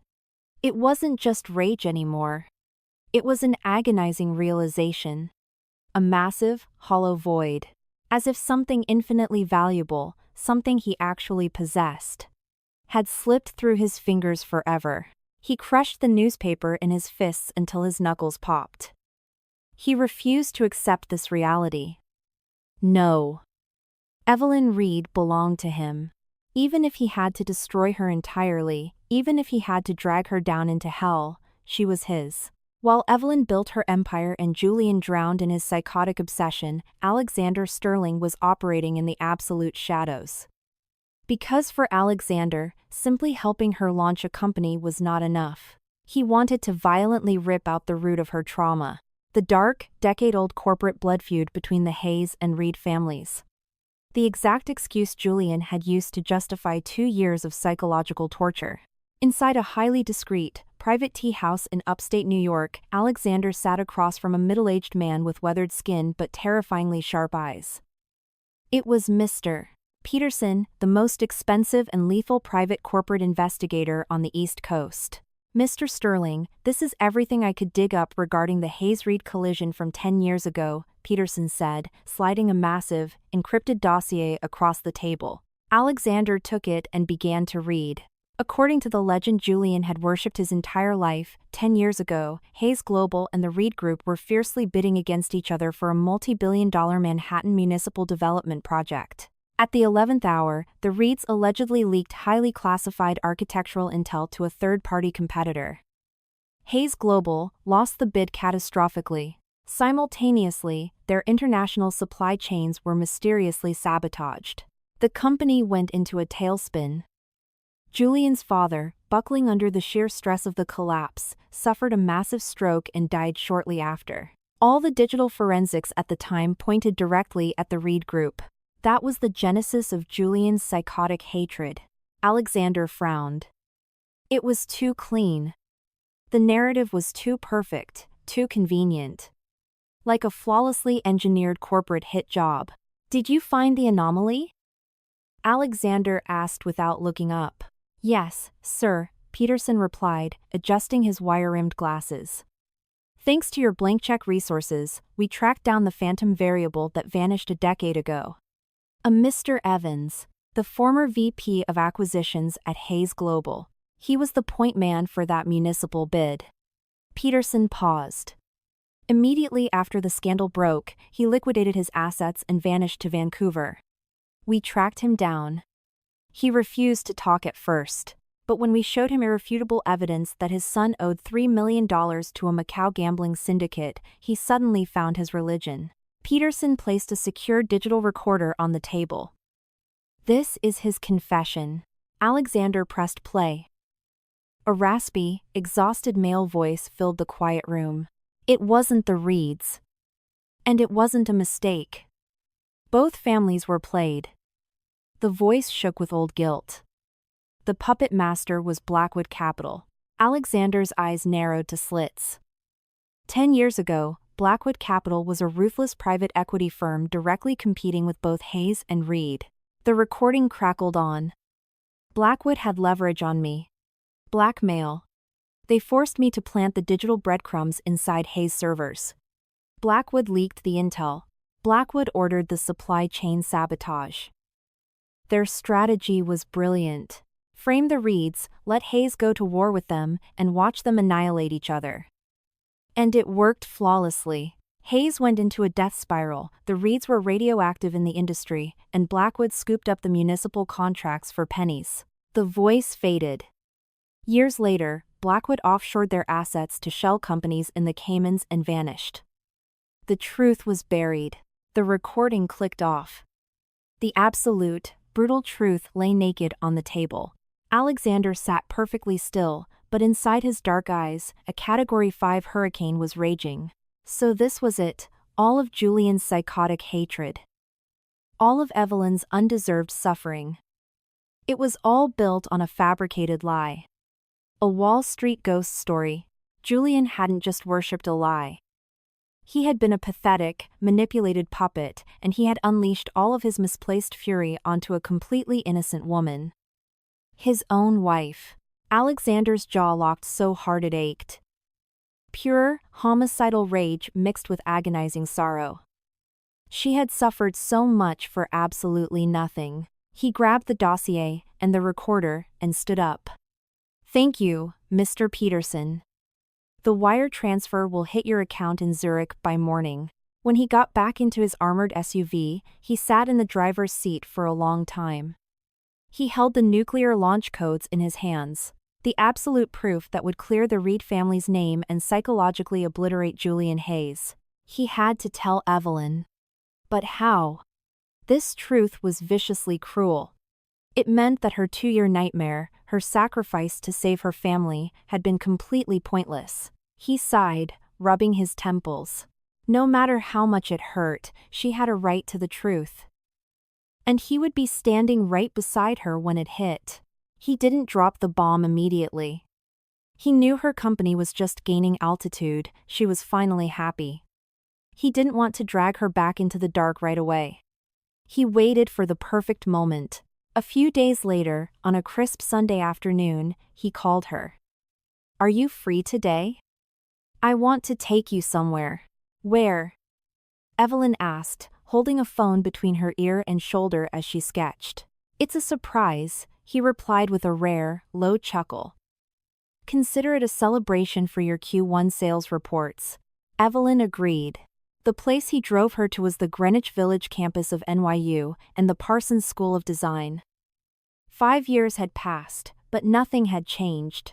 The brick pathways, the towering oak trees, the golden autumn leaves rustling in the wind. The atmosphere was intensely nostalgic and comforting. Why did you bring me here? Evelyn asked, looking around in surprise. I wanted to relive some memories with you, Alexander said, casually slipping his hand into hers. His grip was warm and firm. The feeling of his fingers interlacing with hers sent a flush of heat to her cheeks.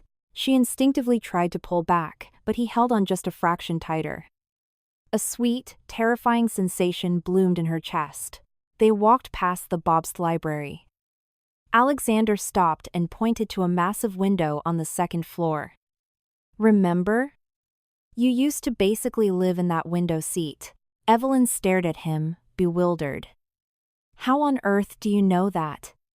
It was true. That was her absolute favorite spot. Alexander just smiled a secret smile and kept walking. They finally reached the design exhibition hall. The exact place where her life had almost derailed. You don't like this building, do you? He asked quietly. No, Evelyn admitted, looking down. I was falsely accused of plagiarism here once. It was awful. I know. She whipped her head around, staring at him. How? Because I was standing right there. Time seemed to stop in the courtyard. I was the NYU student who stepped in. Evelyn's mind short-circuited. Hazy. Fragmented memories aggressively stitched themselves together. A tall, imposing figure in a peacoat. A firm, authoritative voice mathematically dismantling her bully. That was you? Yes.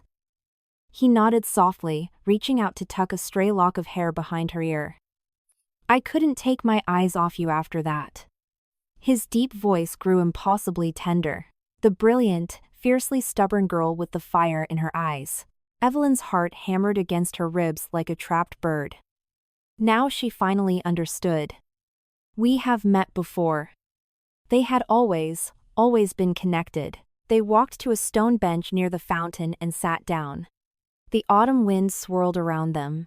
I watched you from a distance for a year, he confessed. I knew your obnoxious friend Leo. I knew you chewed on your bottom lip when a design wasn't working. I was going to walk up and introduce myself the day you graduated. He paused, a shadow crossing his face. But my father had a stroke. I had to board a flight to London that night to save the company. When I finally came back, you were already Julian Hayes' wife. Evelyn sat in stunned silence. Her mind was a hurricane. What if she had met him first? Would she have bypassed 2 years of absolute hell? Alexander turned to fully face her. He took both of her hands in his. His dark eyes were piercing, utterly sincere. Evelyn, his voice dropped into a resonant, raw register. I know this is sudden. I know what you've barely survived, and I know you might not be ready. But I absolutely refuse to wait any longer. He squeezed her hands. Evelyn Reed. I lost my chance with you once. He didn't blink. I am not going to lose you again. The sudden, earth-shattering confession derailed her completely. Evelyn sat frozen. Her heart was beating so violently she thought he could hear it. She looked deeply into his eyes, and she saw her own reflection. She saw respect, safety, and a profound, silent love that had patiently burned for years.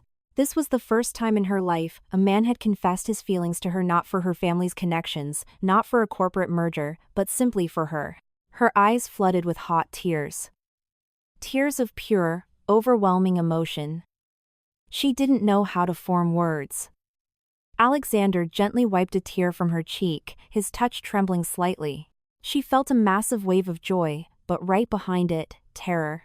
Did she deserve a love this pure? Could she ever pry open her traumatized heart again? After that afternoon, Evelyn didn't say yes to a relationship, but she didn't say no either.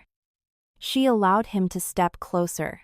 They had dinners at his penthouse, they strategized over her brand, they shared quiet moments, and without her even realizing it, something incredibly warm and unbreakable began to anchor itself between them. Evelyn was finally experiencing a peace she had never known. But that peace was about to be violently interrupted. One afternoon, returning to her Soho office after a brutal marketing meeting, she found her executive assistant looking highly panicked. Miss Reed, Julian Hayes is here. He's in your office. He refused to leave. The sound of his name instantly vaporized her good mood. She hadn't heard a whisper from him in weeks. She had assumed he finally took the hint. Call building security, she said coldly. I threatened to, but he said he wouldn't leave until you spoke to him. Before the assistant could finish, Evelyn's frosted glass door swung open. Julian stepped out.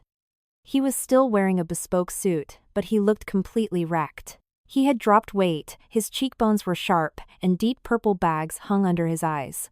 His trademark Wall Street arrogance had completely evaporated, replaced by an expression of desperate, chaotic exhaustion.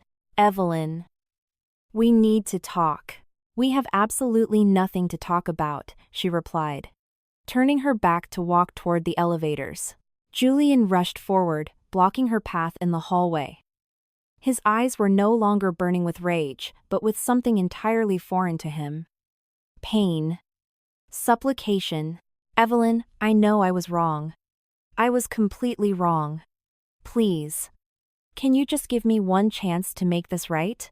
For the first time in his miserable life, Julian Hayes was groveling. He had watched her massive success from the sidelines, watched her beam next to Alexander, and he finally, agonizingly realized what he had thrown away. "Make this right." Evelyn let out a sharp, incredulous laugh. "And how exactly do you plan to do that, Julian? Are you going to cut me a check?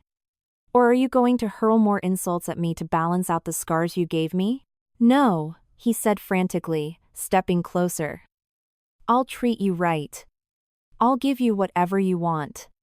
Shares in the company, properties, whatever it takes. We can start over. I swear to God, you will never suffer again." He reached his hand out, desperately trying to touch her arm. Evelyn slapped his hand away as if it were coated in acid. "Julian, do you not hear how pathetic you sound? When I was legally your wife, you treated me worse than stray garbage. Now that we are legally nothing, you show up offering the world. Do you actually think I'm stupid enough to believe a word coming out of your mouth? Evelyn, I am begging you, I mean it. Miss Reed, I didn't see a clown scheduled on your itinerary today." A calm, lethal voice echoed down the hall. Alexander Sterling. He had just stepped off the private elevator. He walked forward with long, predatory strides, his expression entirely calm, but his eyes were absolute zero. He stepped right up to Evelyn, placing a firm, possessive hand on her lower back, pulling her flush against his side. A purely territorial warning.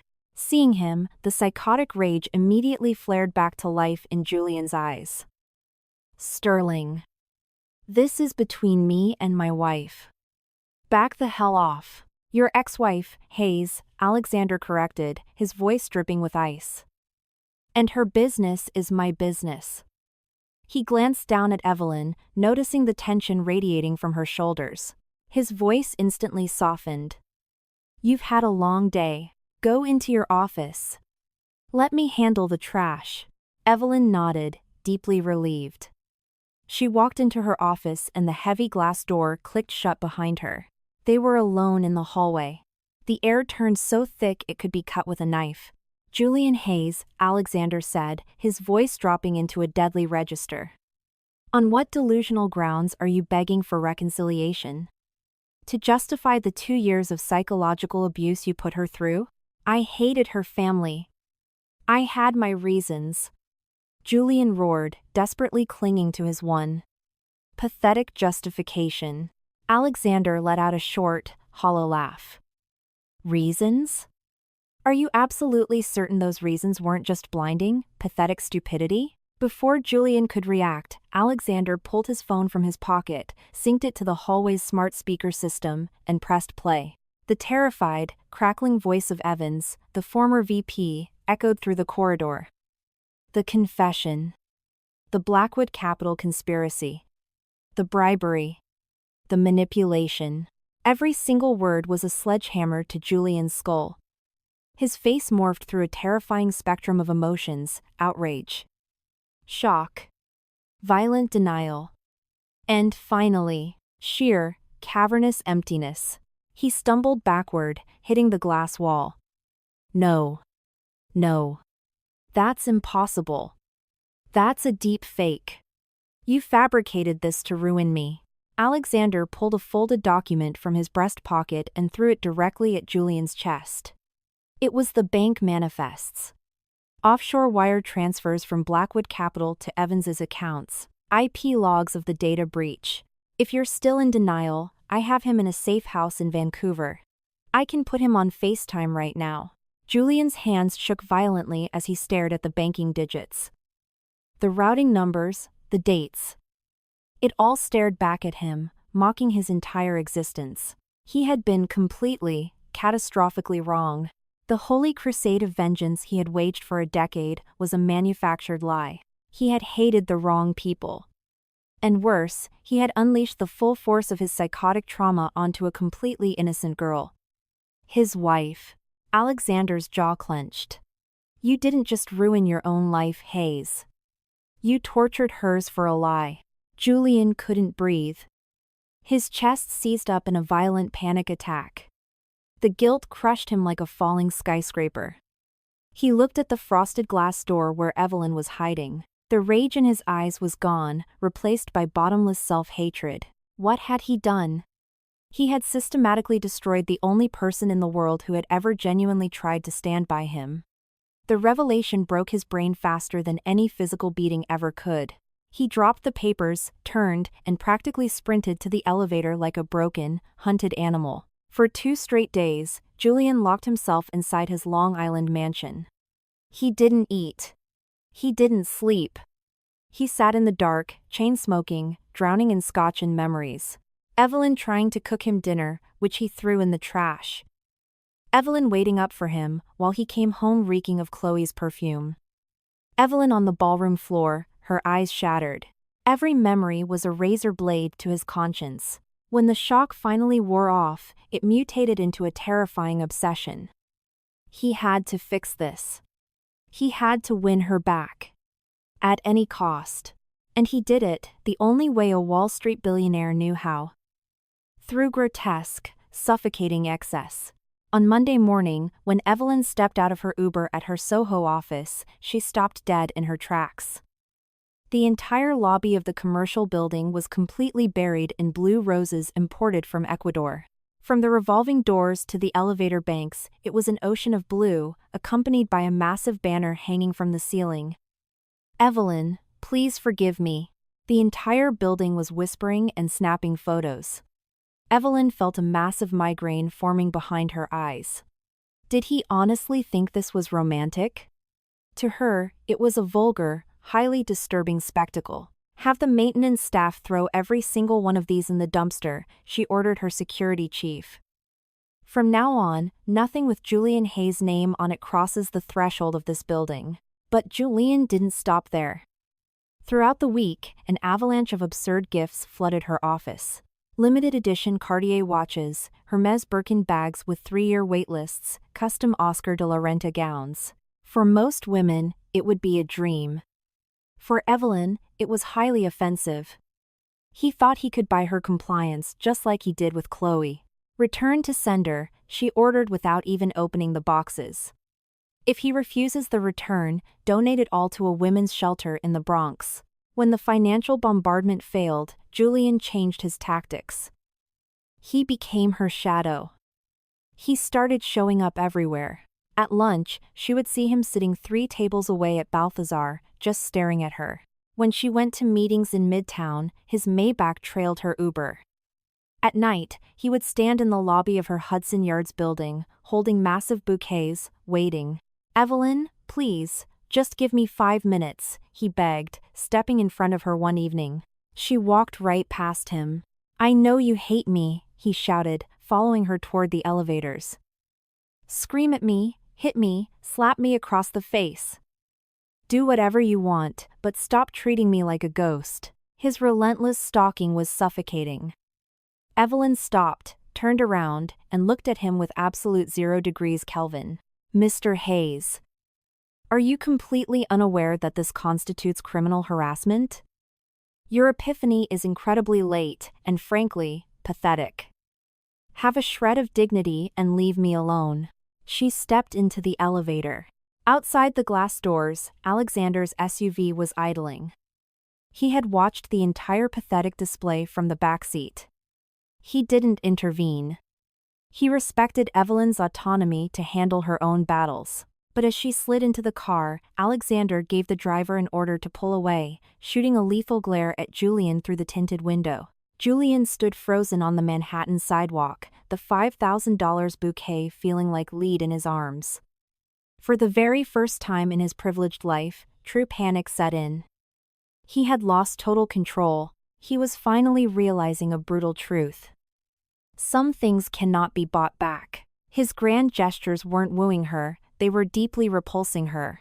So he spiraled further. He abandoned the gifts and became a straight-up stalker. Every morning, when she left her building, his car was parked across the street. He didn't approach. He just watched until she disappeared. Every night, he was there. One night, during a massive nor'easter storm, she looked out her window and saw him standing on the sidewalk in the freezing rain, staring up at her floor. It didn't move her. It terrified her. He even tried to ambush her parents at their home in Connecticut, but after Alexander had quietly briefed them on the truth about the Blackwood setup, her father threatened Julian with a shotgun and slammed the door in his face. The desperation began to violently unravel Julian's sanity. The breaking point happened at the annual Met Gala-adjacent charity dinner at the Plaza Hotel. In the middle of the keynote speech, the heavy doors burst open. Julian stumbled into the ballroom. He was unshaven, his tuxedo jacket was missing, he reeked of cheap whiskey, and his eyes were wild. He staggered past the horrified billionaires and stopped dead in front of Evelyn's table. Evelyn! The entire ballroom fell into a dead silence. Alexander, sitting right beside her, stood up instantly, his massive frame shielding her. Hayes, you are heavily intoxicated. I strongly suggest you walk out before I have security drag you out. Get out of my way. Julian tried to shove Alexander, but it was like pushing a brick wall. Alexander didn't budge an inch. Julian could only look at Evelyn over Alexander's shoulder. I just came here to say I'm sorry. Julian's voice cracked. His shoulders slumped. Murmurs ripped through the plaza. The ruthless CEO of Hayes Global was publicly begging like a dog. Evelyn sat perfectly still. Her patience had finally hit the absolute limit. Did he really think this public guilt trip would work? That he could manipulate her through public pity? She stood up, gently moved past Alexander, and stood face to face with Julian. She didn't offer a hand to steady him. She simply looked at him. Her voice was low, but it cut through the silent room like a scalpel. What exactly do you want me to say, Julian? That I forgive you? She let out a dry, bitter laugh.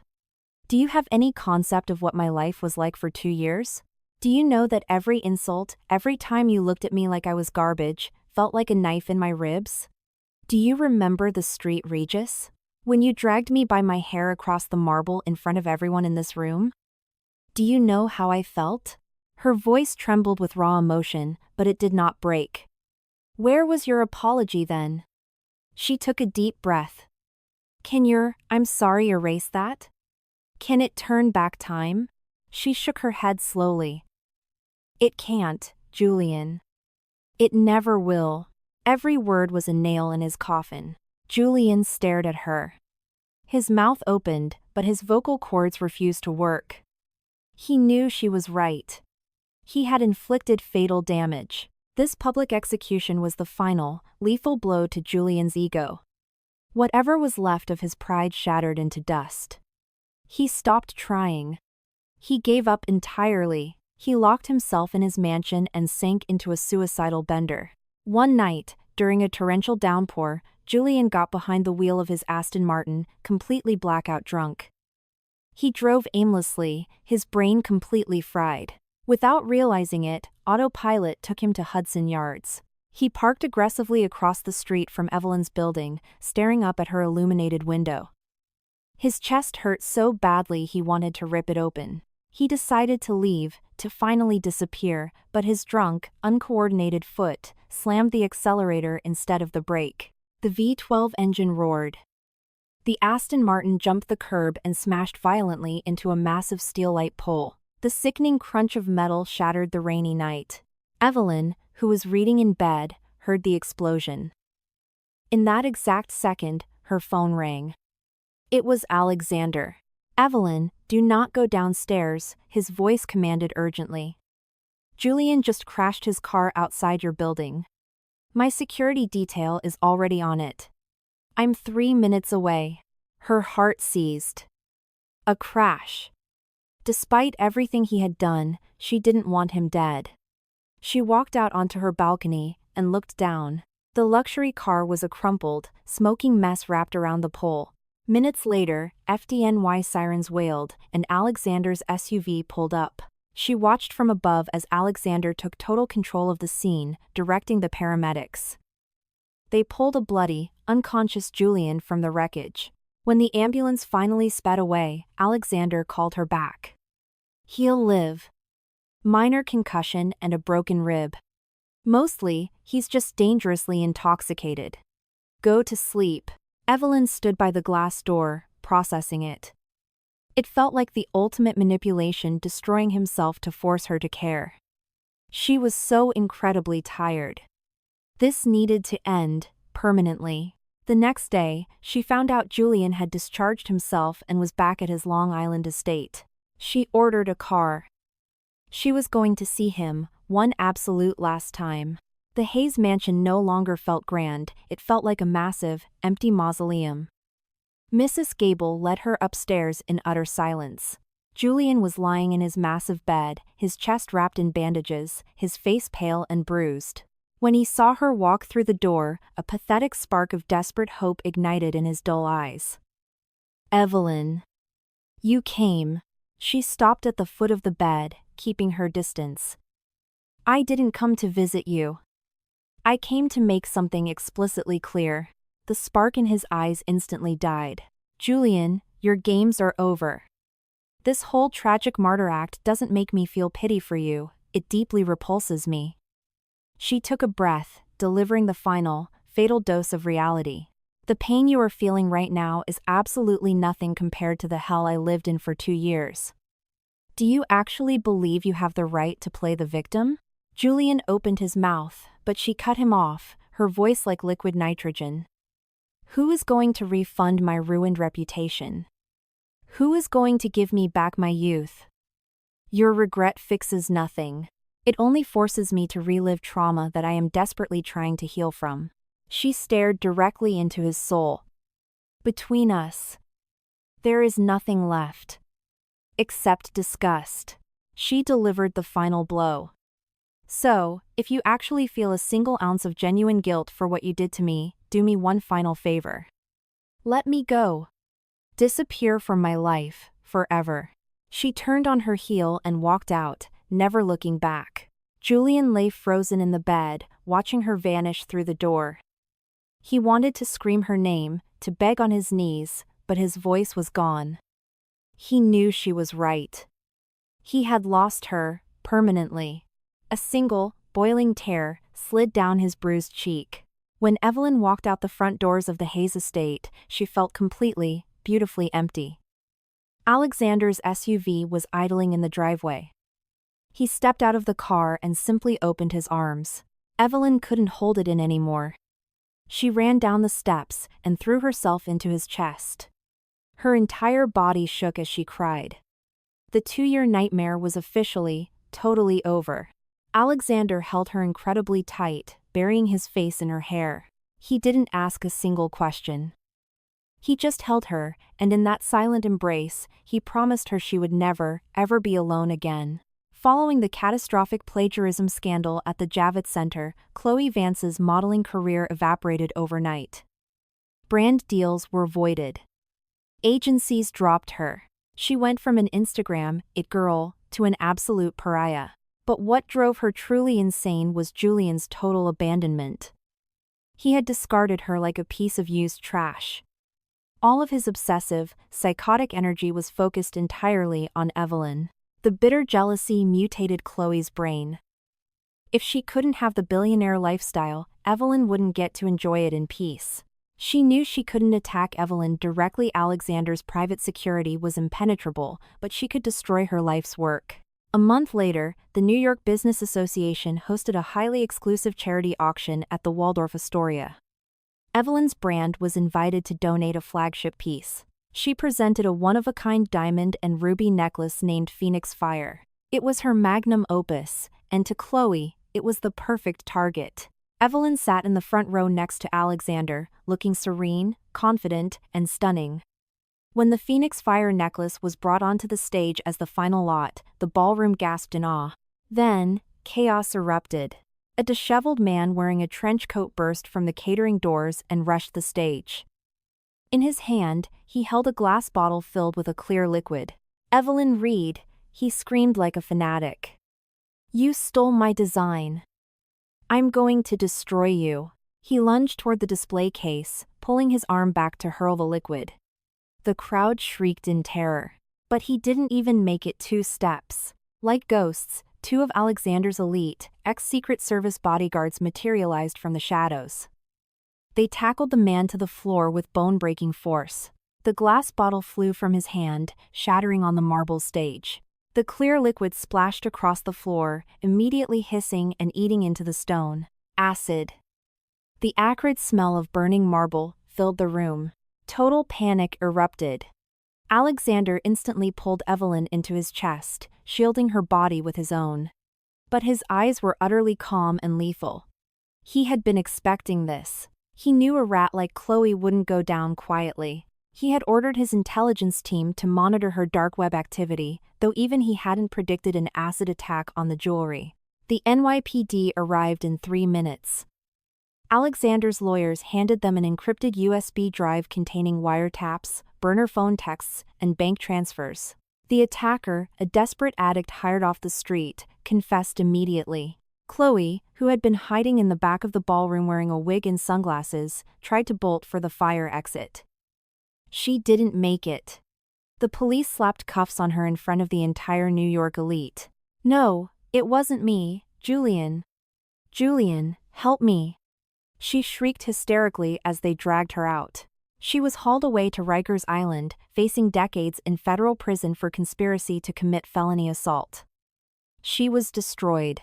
With Chloe neutralized and Julian broken and hiding in a bottle, Hayes Global, a massive empire lacking a functional CEO, began to violently bleed out. Stock prices plummeted, hedge funds dumped their shares, and the board of directors was in total panic. Alexander decided it was time to drop the guillotine.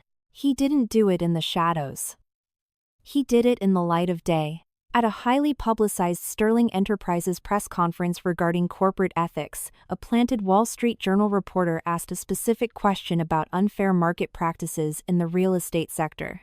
Alexander stepped up to the podium, adjusting his microphone. "At Sterling Enterprises, we believe in a transparent, heavily regulated free market.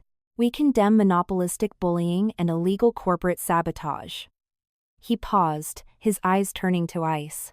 "To demonstrate our commitment to SEC transparency, we are making a data cache public today." The massive screens behind him lit up.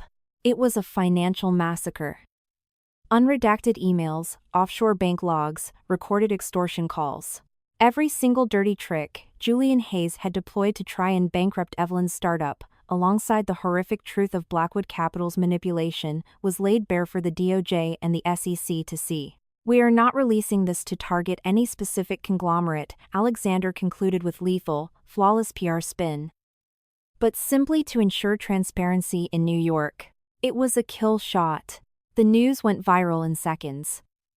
The SEC launched an immediate federal probe. Major banks froze Hayes Global's credit lines. International partners triggered their escape clauses. The stock cratered by 80% in a single trading day. The board of directors held an emergency vote and ousted Julian Hayes as CEO. But it was too late. The Titanic empire sank under the weight of Julian's psychotic obsession. Evelyn watched the breaking news on Bloomberg TV from her Soho office. She didn't feel a sick sense of triumph, nor did she cheer. She just felt an overwhelming, peaceful relief. The monster was finally dead. She picked up her phone and dialed Alexander. "I'm here," his deep voice answered on the first ring. "Thank you." 3 simple words holding the weight of the world. "You never have to thank me," he said. "He's just paying the invoice for what he did to you." Hayes Global officially filed for Chapter 11 bankruptcy. The massive Long Island estate was seized by the IRS. Julian Hayes lost his company, his wealth, and his status. He ended up utterly alone, renting a cramped, miserable apartment in Queens, keeping company only with cheap vodka and the agonizing ghosts of his catastrophic mistakes. But there was one final string to cut. A few weeks later, as Evelyn and Alexander were walking out of a restaurant in Tribeca, they saw him standing across the rainy street. He was gaunt, wearing a cheap, wrinkled coat, looking completely hollowed out. He was no longer a Wall Street titan. He was a ghost. Alexander's jaw tightened, and he stepped in front of Evelyn to shield her. Evelyn gently placed a hand on his chest. "Let me do this." She knew this was the absolute end. She crossed the wet asphalt and stopped a few feet away from Julian. Julian opened his mouth to speak, but his vocal cords failed him. He just stared at her. She was still breathtaking, but she was fortified, powerful, entirely out of his league now. In her eyes, there was no love, no hatred, no fear. Just cold, clinical distance. "I lost everything," he rasped, his voice completely broken. "And I deserve it." He looked at her with desperate, bloodshot eyes. "I'm not asking for your forgiveness. I need to know one thing." He swallowed hard, gathering his pathetic courage. "In those 2 years, was there ever a moment, even just 1 second, where you actually loved me?" It was his final, pathetic plea for validation. A crumb of comfort to take to his grave. Evelyn looked at him. She didn't feel an ounce of pity. She just felt tired. Tired for the girl she used to be. There had been desperate effort, yes. There had been naive hope. But there was never love. Only duty, fear, and survival. She held his broken gaze and told him the absolute truth. Never. One word. The final bullet to the head. Julian stared at her. He let out a dry, broken, agonizing laugh. "I see." He turned around, hunching his shoulders against the cold New York wind, and shuffled away down the sidewalk, disappearing into the sea of anonymous pedestrians like a piece of trash blowing in the breeze. Evelyn watched him vanish. A single tear slipped down her cheek. Not for him, but for the traumatized girl she used to be, whose pain was finally, permanently laid to rest. She turned around and walked back toward the warm glow of the street lamp, where Alexander was waiting for her. He didn't ask a single question. He just opened his coat and wrapped her tightly in his arms. In that embrace, surrounded by the noise of the city, Evelyn knew she was finally home. With the ghost of Julian Hayes fully exorcised, Evelyn felt truly reborn. Her relationship with Alexander shifted into a profound, tranquil love, built on a foundation of massive respect, patience, and unshakable trust. Finally, Alexander decided it was time to take the next step. "This weekend, I'm driving you out to the Hamptons. We're having dinner at my parents' estate," he told her one evening over wine. Evelyn froze, her wine glass hovering midair. "Your parents? Isn't it too soon?" "Alexander, I'm a divorcee with a highly public, scandalous past. Will they accept me?" Alexander reached across the table and squeezed her hand. "Do not worry about them. My parents are surprisingly grounded. And besides," his dark eyes flashed with absolute authority, "no one on this earth has the right to reject the woman I choose." His unshakable certainty gave her the armor she needed. The Sterling family estate in East Hampton wasn't a tacky, gold-leafed McMansion. It was a historic, sprawling colonial compound surrounded by manicured gardens and looking out over the Atlantic Ocean. It projected a quiet, old-money calm, the exact opposite of the aggressive, nouveau riche toxicity of the Hayes mansion. A vibrant, energetic young woman who looked remarkably like Alexander threw the front door open. "You must be Evelyn." "I'm Amelia, his sister. I have heard so much about you." She pulled Evelyn into a massive, genuine hug. His parents were just as incredibly warm.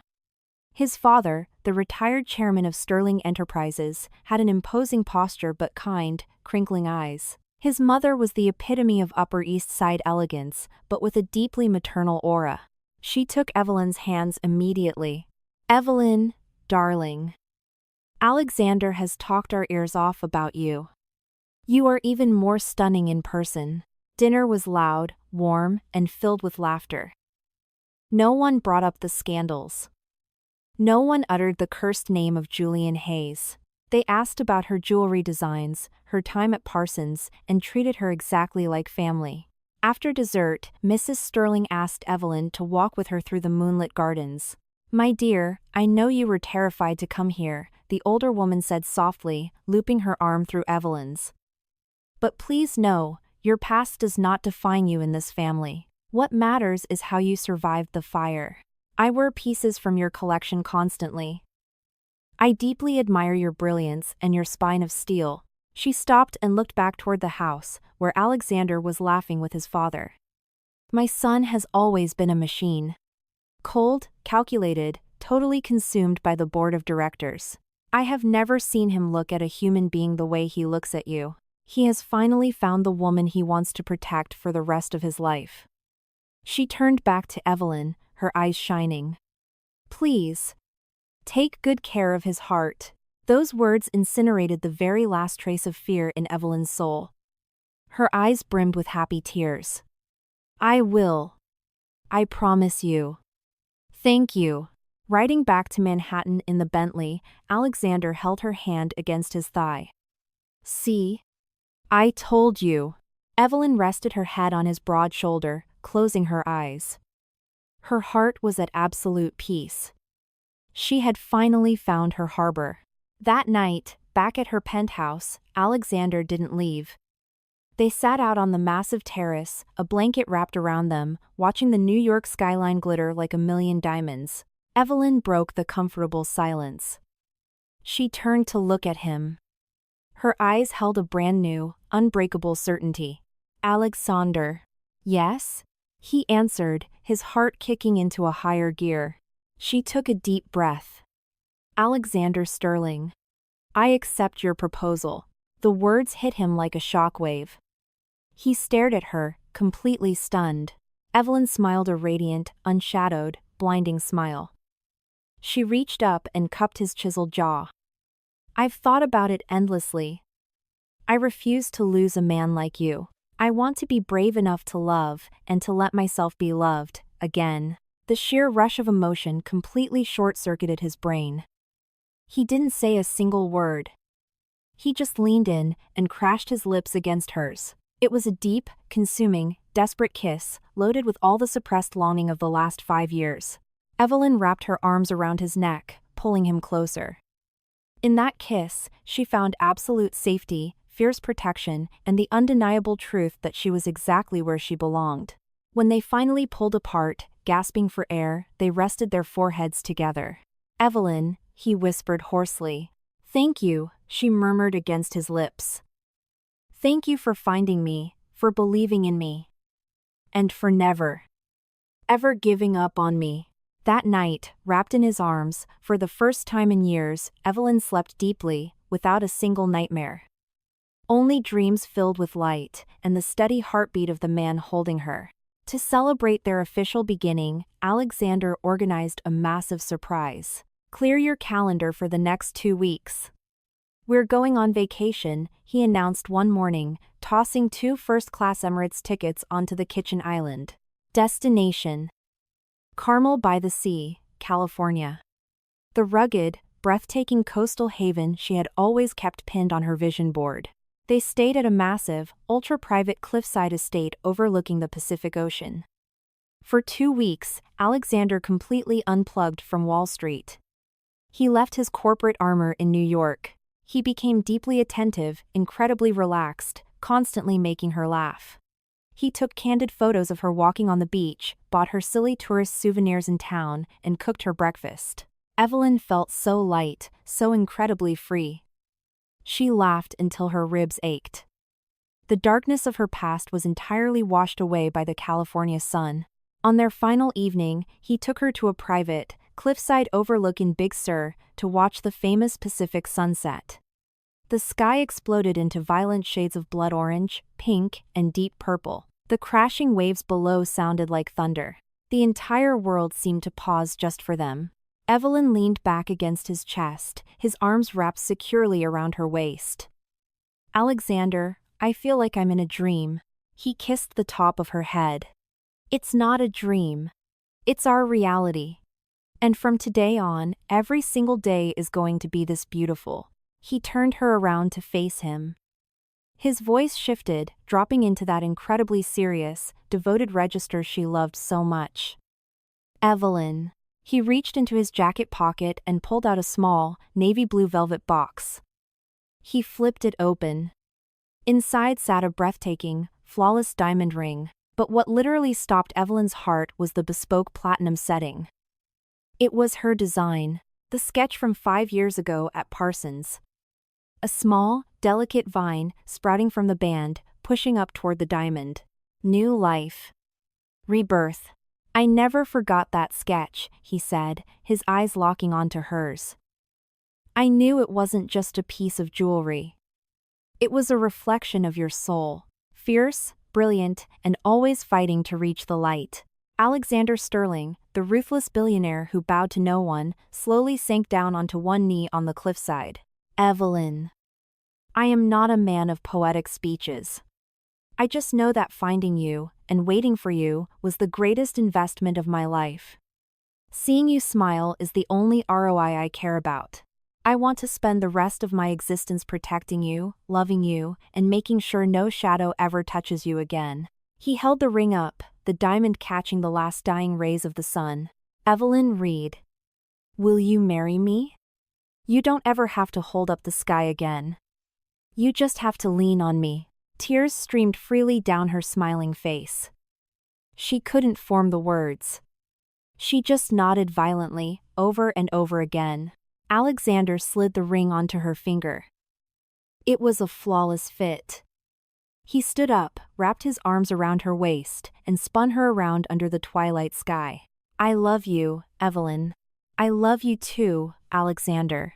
3 months later, the absolute wedding of the century shut down Fifth Avenue in New York City.